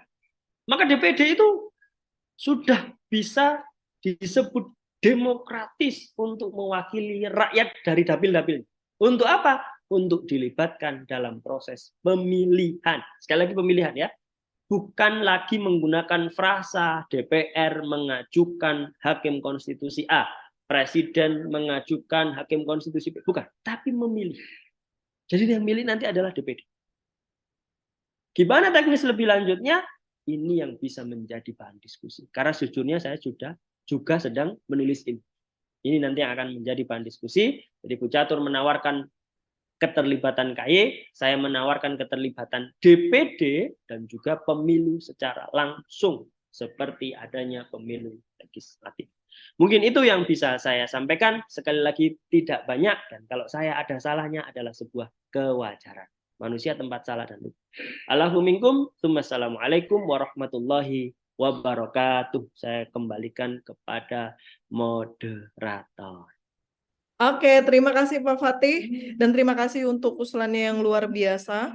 Dan selanjutnya kita akan langsung menuju, sebentar, ini headset di atas kepala ini cukup mengganggu ternyata. Dan kita langsung sampai ke sesi tanya jawab saja. Nah, silakan untuk para penanya. Mohon untuk on cam dan boleh raise hand untuk menentukan urutan, atau kalau mau langsung juga nggak masalah. Ini sepertinya Mas Saiful sudah tidak sabar ingin bertanya. Silakan Mas Saiful. Ya, terima kasih Bu Nur Putri Hidayat. Saya bertanya, ada 3 pertanyaan nih kepada Bapak dan Ibu pemateri. Langsung saja ke poin pertanyaannya ya. Yang pertama itu bagaimana sih mekanisme pemilihan hakim ketua dan wakil hakim ketua di Mahkamah Konstitusi tersebut? Apa yang dilihat? Kalau kita lihat dari beberapa jejak hari ini dan kemarin, ketua hakim Mahkamah Konstitusi itu dari Mahkamah Agung. Apakah harus ketua hakim Mahkamah Konstitusi itu dari Mahkamah Agung? Itu yang, ataukah dilihat dari kualitasnya, karena kalau dilihat dari kualitasnya pun ada 3 guru besar di Hakim Mahkamah Konstitusi itu, Profesor Saldi, Profesor Hidayat, dan juga Guntur Hamzah ya, gitu. Terus itu yang pertama. Terus yang kedua, dari beberapa hal unik di Mahkamah Konstitusi yang dipaparkan oleh Pak Salahuddin Al-Fatih tadi, yang diperlukan itu kira-kira amandemen Undang-Undang Mahkamah Konstitusinya apa Undang-Undang Dasar Negara Republik Indonesia 1945-nya. Itu yang kedua. Kemudian yang ketiga, beranjak daripada beberapa hal unik tadi, Pak Fatih. Apakah Mahkamah Konstitusi itu per hari ini bersembunyi di balik kata independensi Mahkamah Konstitusi? Mungkin bisa dijelaskan pendapatnya dari kedua pemateri. Terima kasih. Baik, Bapak Ibu pemateri, apakah kita himpun dulu pertanyaannya ataukah langsung dijawab satu persatu? Diana, Mbak, disilakan dulu yang Himpun. lain, Mbak. Oke, saya himpun dulu pertanyaannya. Baik, penanya kedua, tadi sudah ada Pak Ramdhani yang raise hand, silahkan. Sebenarnya, oh iya. Assalamualaikum warahmatullahi wabarakatuh. Waalaikumsalam warahmatullahi wabarakatuh. Sebenarnya itu saya tidak ingin bertanya, Bu Putri. Sebenarnya ingin menanggapi. Jadi lebih baik Mas Saiful Rizky aja dulu diberikan kesempatan untuk dijawab sama Kang Mas saya, Oh, Mas Fatih. siap, ingin memberikan tanggapan, Pak ya. Baik, kalau begitu Enggak, kalau gitu yang lain dulu, Mbak. Yang ada lain dulu penanya aja. lain, silakan penanya lain. Nggak ada. 3.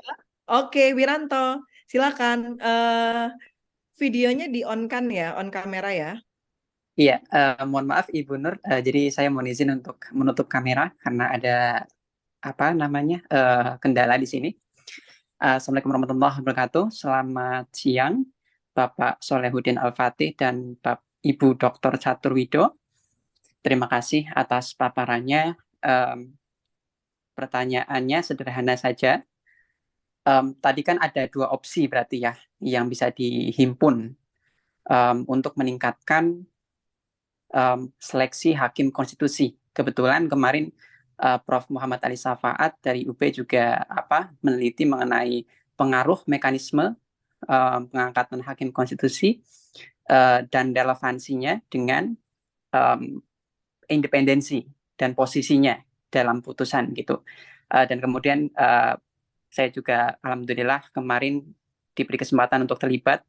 Nah, pertanyaannya begini, Bapak, kira-kira dari 2 opsi tadi, yang satu menggunakan pemilihan langsung dan yang kedua meningkatkan transparansi dan partisipasi mekanisme seleksi hakim konstitusi itu,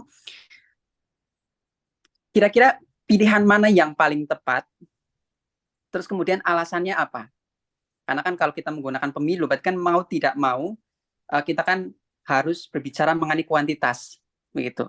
Dan kadang-kadang kalau kita bicara mengenai kuantitas, itu kan kualitasnya juga bisa barangkali kita kesampingkan terlebih dahulu, gitu. Barangkali itu saja. Terima kasih, Bapak Salahuddin dan Ibu Catur. Oke, terima kasih Mas Wiranto, dan tentunya juga kita ngomong cost kalau kita berbicara tentang pemilu itu tidak bisa dipungkiri. Ada penanya lain? Mas Wiranto, boleh turun tangan? Sepertinya untuk saat ini belum ada. Oke, baik. Jadi tadi itu ada 4 pertanyaan sebenarnya, 3 pertanyaan dari Mas Saiful dan 1 pertanyaan dari Mas Wiranto. Jadi kalau dari Mas Saiful tadi, pertanyaan pertamanya, bagaimana mekanisme pemilihan hakim, ketua, dan wakil saat ini? Mohon komentarnya dari para pemateri. Kemudian yang kedua, jadi kemudian Mas Saiful ini bertanya, sebenarnya yang mana yang jauh lebih baik? Melakukan amandemen terhadap UU MK ataukah undang-undang dasarnya. Dan yang ketiga, apakah sebenarnya selama ini MK itu bersembunyi dari kata independensi? Karena memang seperti yang kita ketahui, MK ini sangat independen. Sangat independen, bahkan KY saja kan tidak tersentuh kan, tidak bisa menyentuh MK ini sendiri. Dan kemudian dari pertanyaan Mas Wiranto, dia bertanya yang mana yang lebih baik untuk usulan ke depan, melakukan pemilihan hakim melalui sistem pemilu atau meningkatkan transparansi dan partisipasi. Seperti itu. Silakan kepada para pemateri untuk menjawab pertanyaan-pertanyaan tersebut. Yang mau lebih dahulu siapa? Mas Fatih dulu. Kayaknya banyak ke Pak Oke, Fatih. Mas Fatih sudah open mic. Silakan Mas Fatih. Siap ya. Kalau open mic di stand up comedy itu berarti waktunya ndagel ya. Waktunya bercanda ya kan kalau di stand up comedy ya. Baik, saya akan melucu dengan menjawab pertanyaan. Ya kalau di dalam Al-Qur'an hidup kita itu kan laibun walahwun gitu ya. Hidup kita ini tidak sebatas pada senda gurau ya, permainan dan senda gurau. Kalau saya mengutip quote-nya Mas Dhani itu, hidup kita ini hanya menunggu waktu untuk sholat. Jadi saya ngisi webinar ini ya untuk nunggu sholat zuhur. Nah, gitu kan. Yang intinya dari kehidupan adalah ibadah. Wa ma khalaqtul jinna wal insa illa liya'budun. Itu yang saya pelajari dari Mas Dhani. Ya. Allah itu tidak menciptakan jin dan manusia kecuali untuk beribadah. Baik. Nah, karena cerita berketawa-ketawa dan sebagainya. Sebelumnya saya ucapkan selamat Mas Saiful ya. Ini runner up kita juara di Lombok ya kemarin. Saya mohon maaf sebenarnya saya diwakili sama Pak Said untuk mendampingi Mas Saiful dan kawan-kawan. Tetapi tanpa saya aja kan sudah juara 2 ya. Kalau sama saya nanti jadi juara terakhir ya. Juara 2 dan temannya Mas Saiful dapat best speaker ya. Alhamdulillah mengharumkan nama Fakultas Hukum. Selamat, dilanjutkan. Bu Putri, Mas Saiful ini juga nanti di semester kesekian akan mengajukan ekuivalensi ya. Artikelnya sudah terbit di jurnal terindeks Scopus ya. Alhamdulillah. Jadi cuman saat terbit itu masih di Sinta 3 ya. Jadi nanti tetap diujikan skripsinya. Baik. Pertanyaan tentang tata cara pemilihan ketua. Pemilihan ketua Mahkamah Konstitusi sendiri itu diatur melalui PMK. Lagi-lagi peraturan. Hebat kan? Peraturan Mahkamah Konstitusi nomor 6 tahun 2023. Fresh nih, 2023 baru diatur. Apakah kemudian tidak ada poin yang lebih memberatkan? Misalkan kalau guru besar poinnya 4, kalau doktor poinnya 3. Gitu. Memang tidak diatur. Ya, tidak diatur. Jangan jauh-jauh ke Mahkamah Konstitusi. Mas Saiful dan kawan-kawan yang hadir di sini, coba dong cermati Undang-Undang 7 tahun 2017 tentang pemilu ya, kodifikasi Undang-Undang Pemilu dan perubahannya karena ada perpunya tahun 2023 awal kemarin ada perpu tentang pemilu itu. Coba dong bisa nggak syarat anggota calon caleg anggota legislatif itu minimal S1 bukan SMA misalkan. Ya, sehingga apa? Ya, biar kita bisa bersaing ya, nyuwun sewu. Ada yang terpilih menjadi caleg, ini tanpa bermaksud merendahkan profesi ya.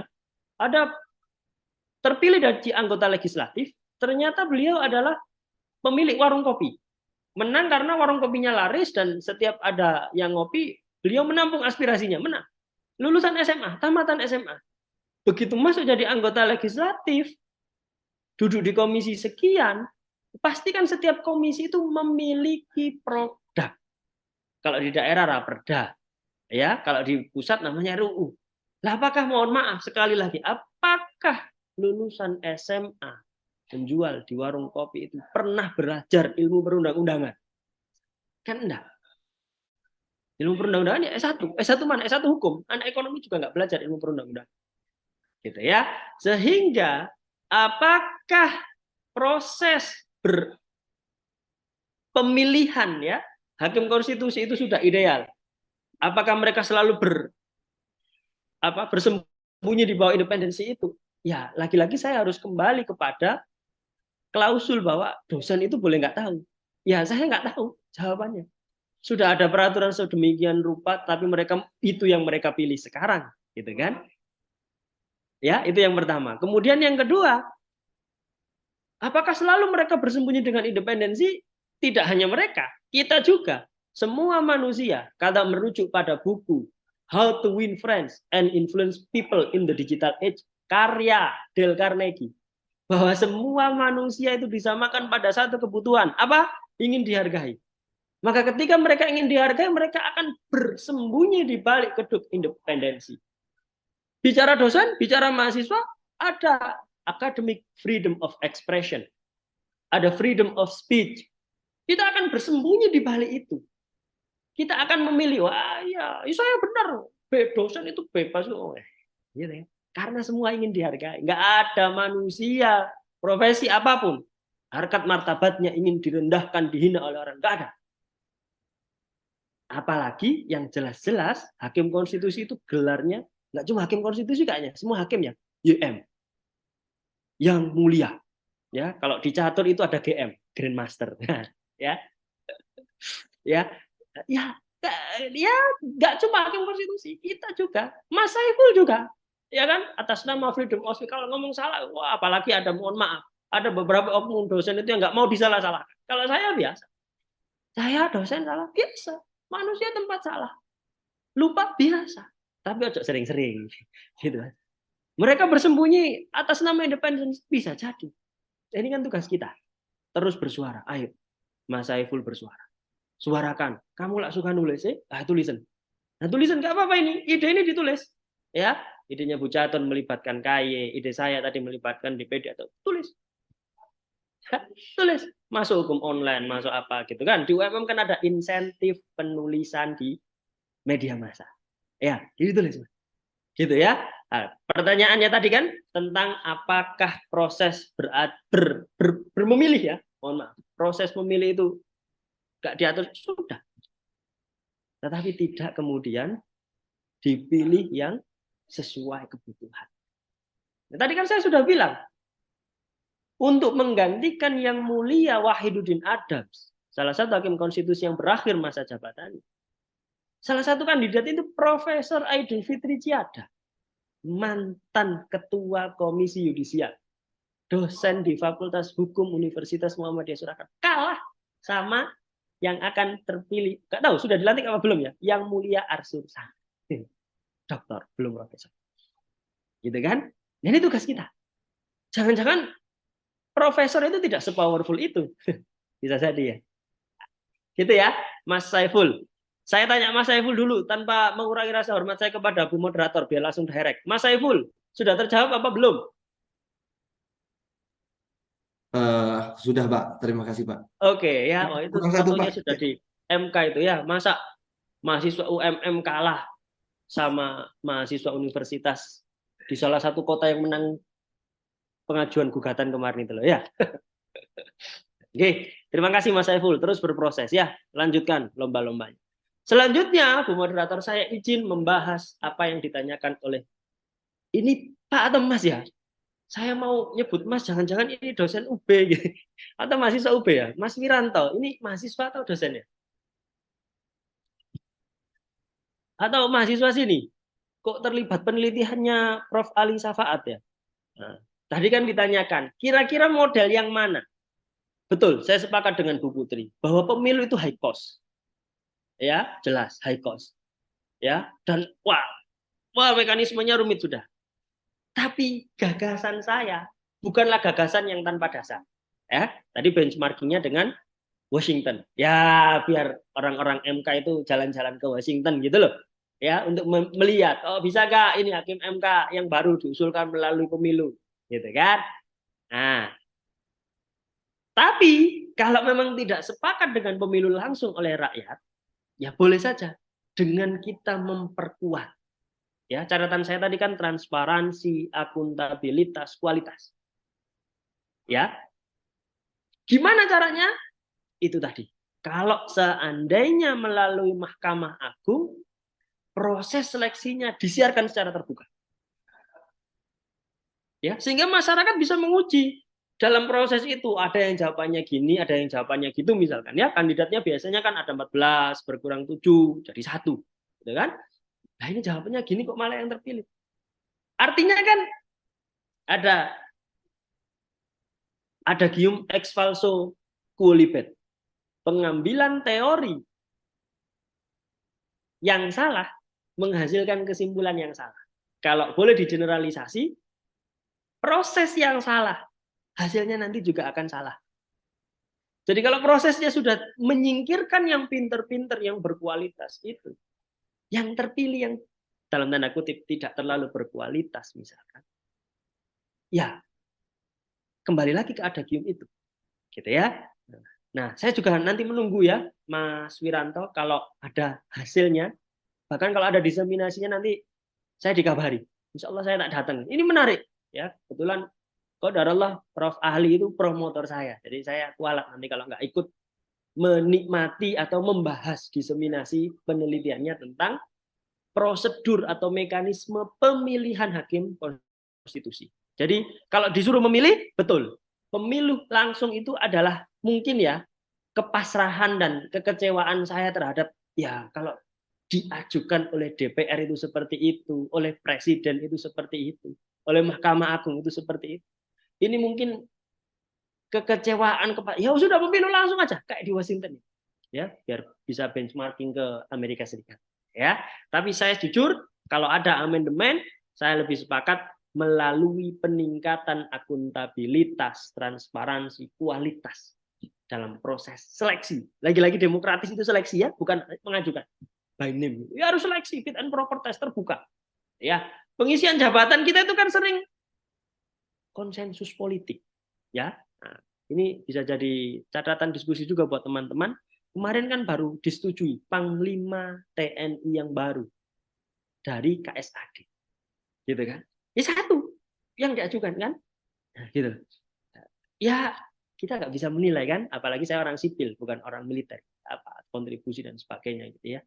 Terlalu banyak kita klausul-klausul yang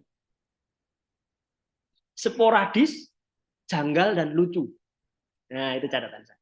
Lo alam bisawab, sekali lagi saya bukan pakar ya, kalau tadi kata Bu Catur pakar itu, apa kita pakar Mas? Iya, saya pakar, penikmat kare. Nah, seperti caption saya di Instagram. Saya suka makan kare Bu Catur. Oke, saya kembalikan ke Bu Putri. Baik, terima kasih Pak Fatih yang hobi makan kare, dan selanjutnya akan dijawab oleh Bu Catur. Silakan Bu Catur. Bu Baik, Catur, terima kalau kasih. Bu Catur hobinya Ya, makan apa Bu Catur? makan teman. Takut. Silakan Bu. Baik, baik. Terima kasih. Waduh, pertanyaannya dari Mas Saiful. Sekali lagi Mas Saiful ini memang di kelas ini aktif ya. Saya baru tahu ternyata juga baru-baru ini sudah mendapatkan prestasi ya Mas Saiful ya.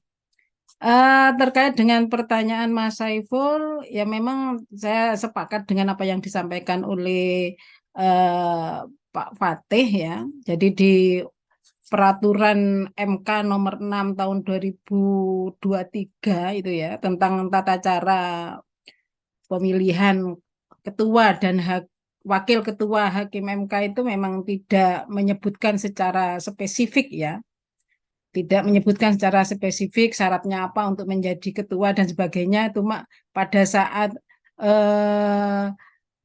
apa itu rapat ya untuk menentukan hakim itu dipimpin oleh hakim yang tertua. Itu aja, yang lain-lain dengan quorum dan sebagainya gitu loh. Kenapa? Karena hakim itu sendiri syaratnya kan, kalau kita melihat syarat untuk menjadi hakim MK itu minimal kan doktor itu ya. Doktor gitu loh.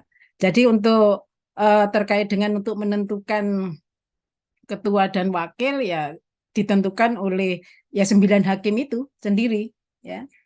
Siapa yang memang layak untuk memimpin suatu lembaga yang namanya Mahkamah Konstitusi ya. Kemudian tadi juga terkait dengan Mas Wiranto ya tadi ya. Jadi kalau yang lain kan saya banyak sudah dijawab oleh Mas Fatih. Atau siapa tadi ya? apakah dengan pemilihan langsung, kemudian kalau saya memang mengusulkan KY ya, yang nanti apa itu menjadi salah satu lembaga yang kemudian melakukan seleksi pengangkatan hakim, ini pun kenapa KY? Ya juga ada alasannya. Kalau tadi Mas Fatih juga terkait dengan bagaimana komparatif law dengan negara lain, ya kalau saudara nanti apa itu membaca beberapa literatur ya terkait dengan judicial council ini ya. Jadi judicial council dalam rekrutmen proses itu ya, itu bukan hanya di Indonesia ya. Jadi dalam arti itu di beberapa negara sudah dilakukan, misalnya di Italia, di Thailand, yang dikenal dengan Judicial Commission, itu memberikan persetujuan pengangkatan dan pemindahan hakim ya sebelum diusulkan kepada raja itu loh. Kemudian ya karena di Thailand kan raja, di Belanda juga gitu, di Peru, di beberapa negara Perancis itu ya, itu memberikan pertimbangan dalam pengangkatan hakim dan melakukan tindakan disipliner untuk para hakim. Di Swedia, di Denmark. Jadi beberapa negara itu juga membuktikan bahwa peran Komisi Yudisial itu terhadap sistem pengangkatan hakim ya, itu sangat penting ya. Jadi ada komparatif law lah. Jadi kalau saya tadi memberikan rekomendasi terkait dengan peran Komisi Yudisial, yaitu ada argumentasinya ya. Jadi di sini juga belajar dari negara-negara yang lain gitu ya, yang terkait dengan ini. Kemudian juga ada ini ya, kalau kita bicara tentang apa tadi yang ditanyakan Mas siapa itu ya? Karena hanya dua yang bertanya ya, hanya dua yang bertanya. Jadi sebenarnya hakim yang baik itu memang harus diawali dari sistem pengangkatan yang baik. Itu kuncinya, gitu loh. Kalau kita bicara tentang independensi hakim, tadi menarik Mas Wiranto ya, mekanisme itu juga akan berpengaruh terhadap independensi hakim. Independensi hakim ini terutama independensi dalam proses peradilan, gitu ya. Jadi kita harus fokus. Jadi independensi itu ya pada proses peradilan, bukan. Jadi fokusnya itu pada justisi ya, bukan non justisi gitu loh. Itu dampaknya ke sana gitu loh. Itu yang harus kita tegaskan ya berkaitan dengan independensi ya. Jadi tafsir independensi itu memang harus kita luruskan gitu loh.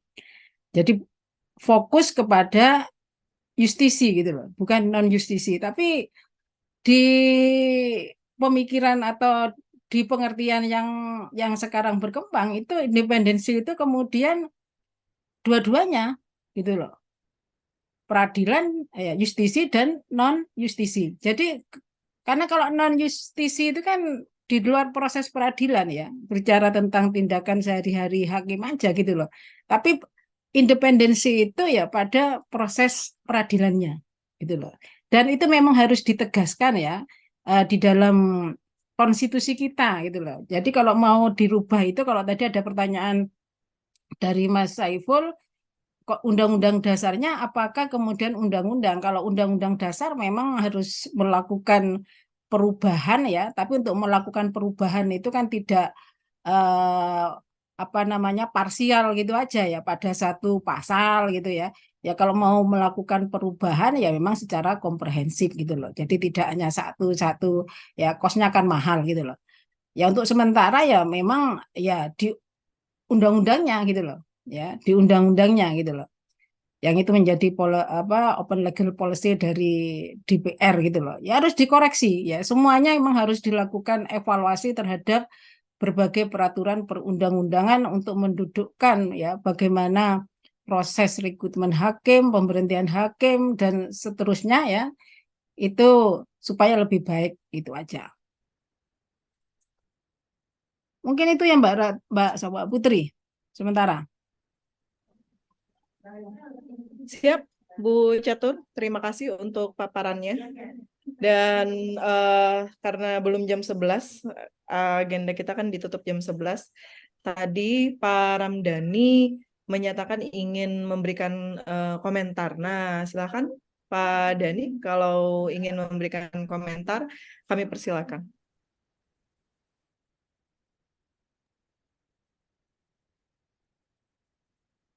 Baik, Assalamualaikum warahmatullahi wabarakatuh. Saya mau menyapa dulu ini senior-senior saya, Bu Moderator, Bu Putri, kemudian Ibu Catur, kemudian Pak Fatih. Sebenarnya saya lebih suka manggilnya Mas, karena 2 kali Pak Fatih ini itu jadi senior saya di SMA dan di tempat pekerjaan sekarang. Jadi kalau manggil Pak itu rasanya saya canggung, canggung sekali karena bertahun-tahun ketemu lagi sama beliau, ketemu lagi gitu kan. Betul katanya Pak Fatih itu, kalau kita itu hidup itu sebenarnya menunggu waktu sholat Pak Fatih. Jadi jadi kesibukan kita itu untuk mengisi waktu luang Pak Fatih. Seperti yang kita bicarakan di hotel Golden Tulip waktu kita seminar ada undangan Sekjen DPR RI. Waktu itu Bu Catur juga jadi narasumbernya. Nah, sebenarnya saya sudah mendengar ide ini dari Pak Fatih itu waktu kita diskusi satu meja waktu itu di acaranya Sekjen DPR RI yang di Golden Tulip. Yang saya bilang tadi sama Bu Catur juga, ada Bu Putri juga waktu itu. Pak Fatih itu bicara ke saya terkait usulan-usulan dari beliau itu apabila bagaimana kalau hakim dipilih oleh rakyat begitu. Cuman ada yang ingin saya sampaikan, Pak, bahwa kalau dipilih pun oleh rakyat, entah kenapa kok saya juga kalau betul-betul dipilih oleh rakyat, ya nanti ke depannya jangan lewat mekanisme partai juga, Pak. Jangan lewat mekanisme pengusulan. Kenapa? Kita ini saya bicara sebenarnya kan eh, sebagai orang sipil saja ya, Pak ya, dan Ibu. Karena memang to be honest, untuk konsentrasi ilmu hukum tata negara itu bukan dari konsentrasi saya. Jadi kalau misalnya saya ingin menanggapi, saya tanggapi seperti seorang masyarakat saja. Nah, kalau kita bicara terkait pemilihan melalui rakyat, nanti masyarakat yang memilih segala macam. Entah kenapa kita selalu tergelitik oleh perdebatan antara Prof. Mahfud MD ketika sidang hearing dengan DPR RI pada waktu itu. Yaitu Prof. Mahfud MD sedang berhadapan dengan salah satu anggota partai yang bernama Pak Bambang Pacul. Pak Bambang Pacul waktu itu sangat terang-terangan mengatakan bahwa orang-orang yang ada di sebelah saya ini, Korea-Korea ini, dia bilang seperti itu semuanya eh, ikut dari petugas partai. Jadi petugas partai ngomong, mohon maaf, ikut dari pemilik partai atau ketua partai, ketum partai. Jadi mereka semua ini petugas partai, Bu, Pak. Jadi kalau misalnya dikatakan lewat partai juga, kayaknya independensinya juga nggak bakalan terwujud, transparansi juga nggak bakal terwujud karena bakal banyak lagi kepentingan, direkomkan lagi dari partai, partai punya kepentingan ini, partai penguasanya siapa dari partai.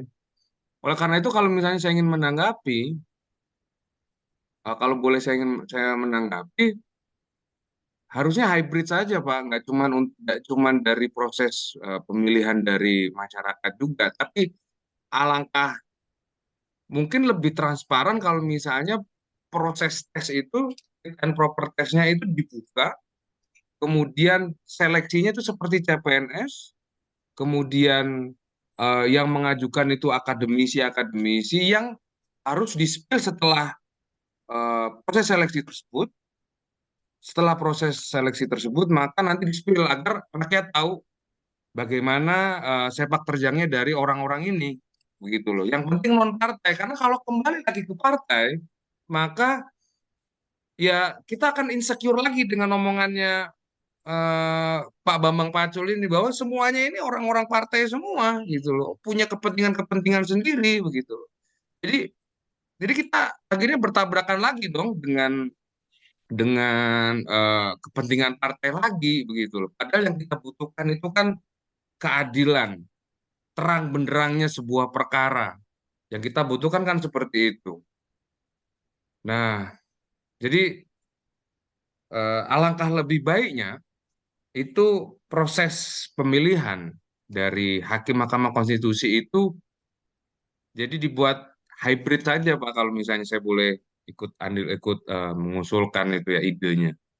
Jadi mulai dari awal itu seperti fit and proper testnya, tes tulisnya ada segala macam, kemudian disaring lagi, kemudian hasil saringan itu diberitahu kepada publik, oh ini orangnya A, B, C, D, E, F, G.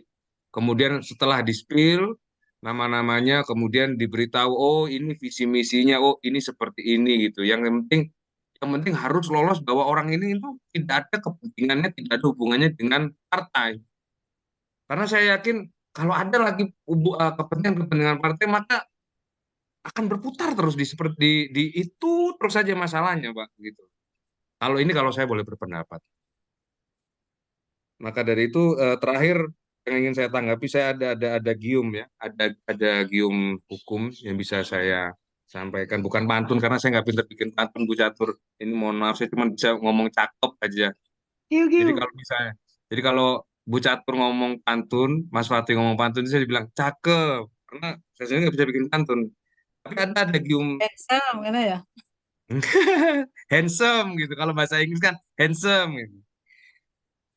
Ada gium hukum yang favorit saya. Dormiun aliquando leges nunquam moriuntur.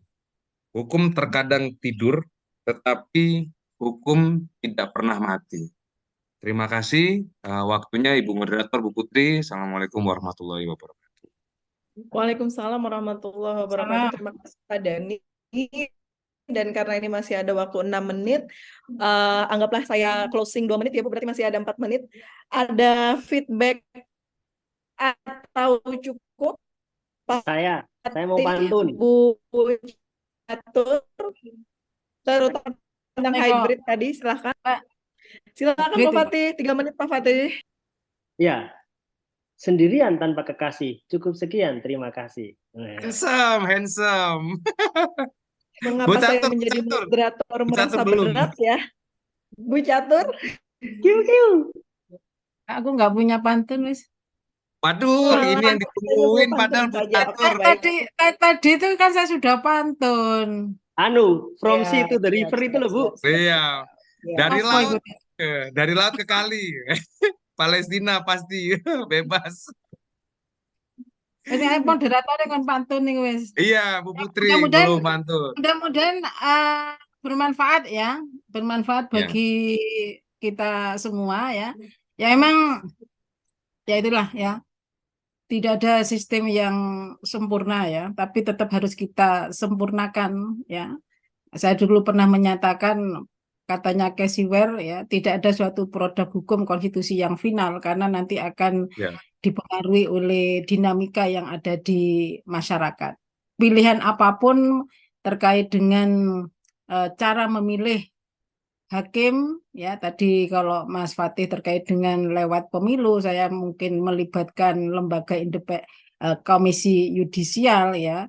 Apapun pilihannya nanti ya semuanya kembali kepada pembentuk undang-undang sebagai pemegang open legal policy yang nanti akan melakukan perubahan terhadap undang-undang MK gitu loh.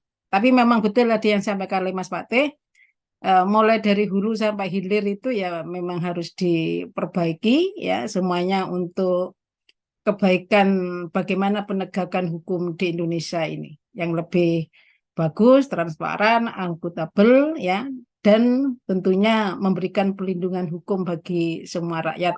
Jadi hukum itu tidak tajam ke bawah ya, tumpul ke atas, jangan sampai seperti itu. Mungkin itu. Terima kasih. Assalamualaikum warahmatullahi wabarakatuh. Waalaikumsalam warahmatullahi wabarakatuh. Waalaikumsalam warahmatullahi wabarakatuh. Kami ucapkan terima kasih sebesar-besarnya kepada para pemateri kita yang luar biasa hari ini, Bu Dr. Catur dan Bapak Salahuddin Al-Fatih, doktor kandidat, katanya tahun depan lulus ya Pak ya.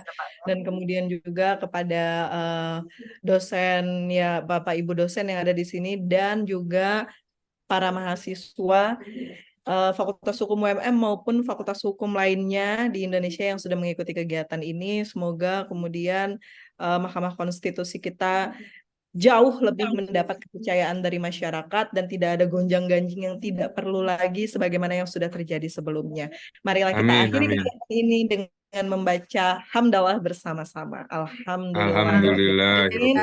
Kami Rabbil dari Fakultas Hukum alamin. Universitas Muhammadiyah Malang mengucapkan terima kasih kepada semua pihak atas terselenggaranya kegiatan ini. Wabillahi taufik wal hidayah. Wassalamualaikum warahmatullahi wabarakatuh. Terima kasih Bapak Ibu semua. Ya. Terima kasih.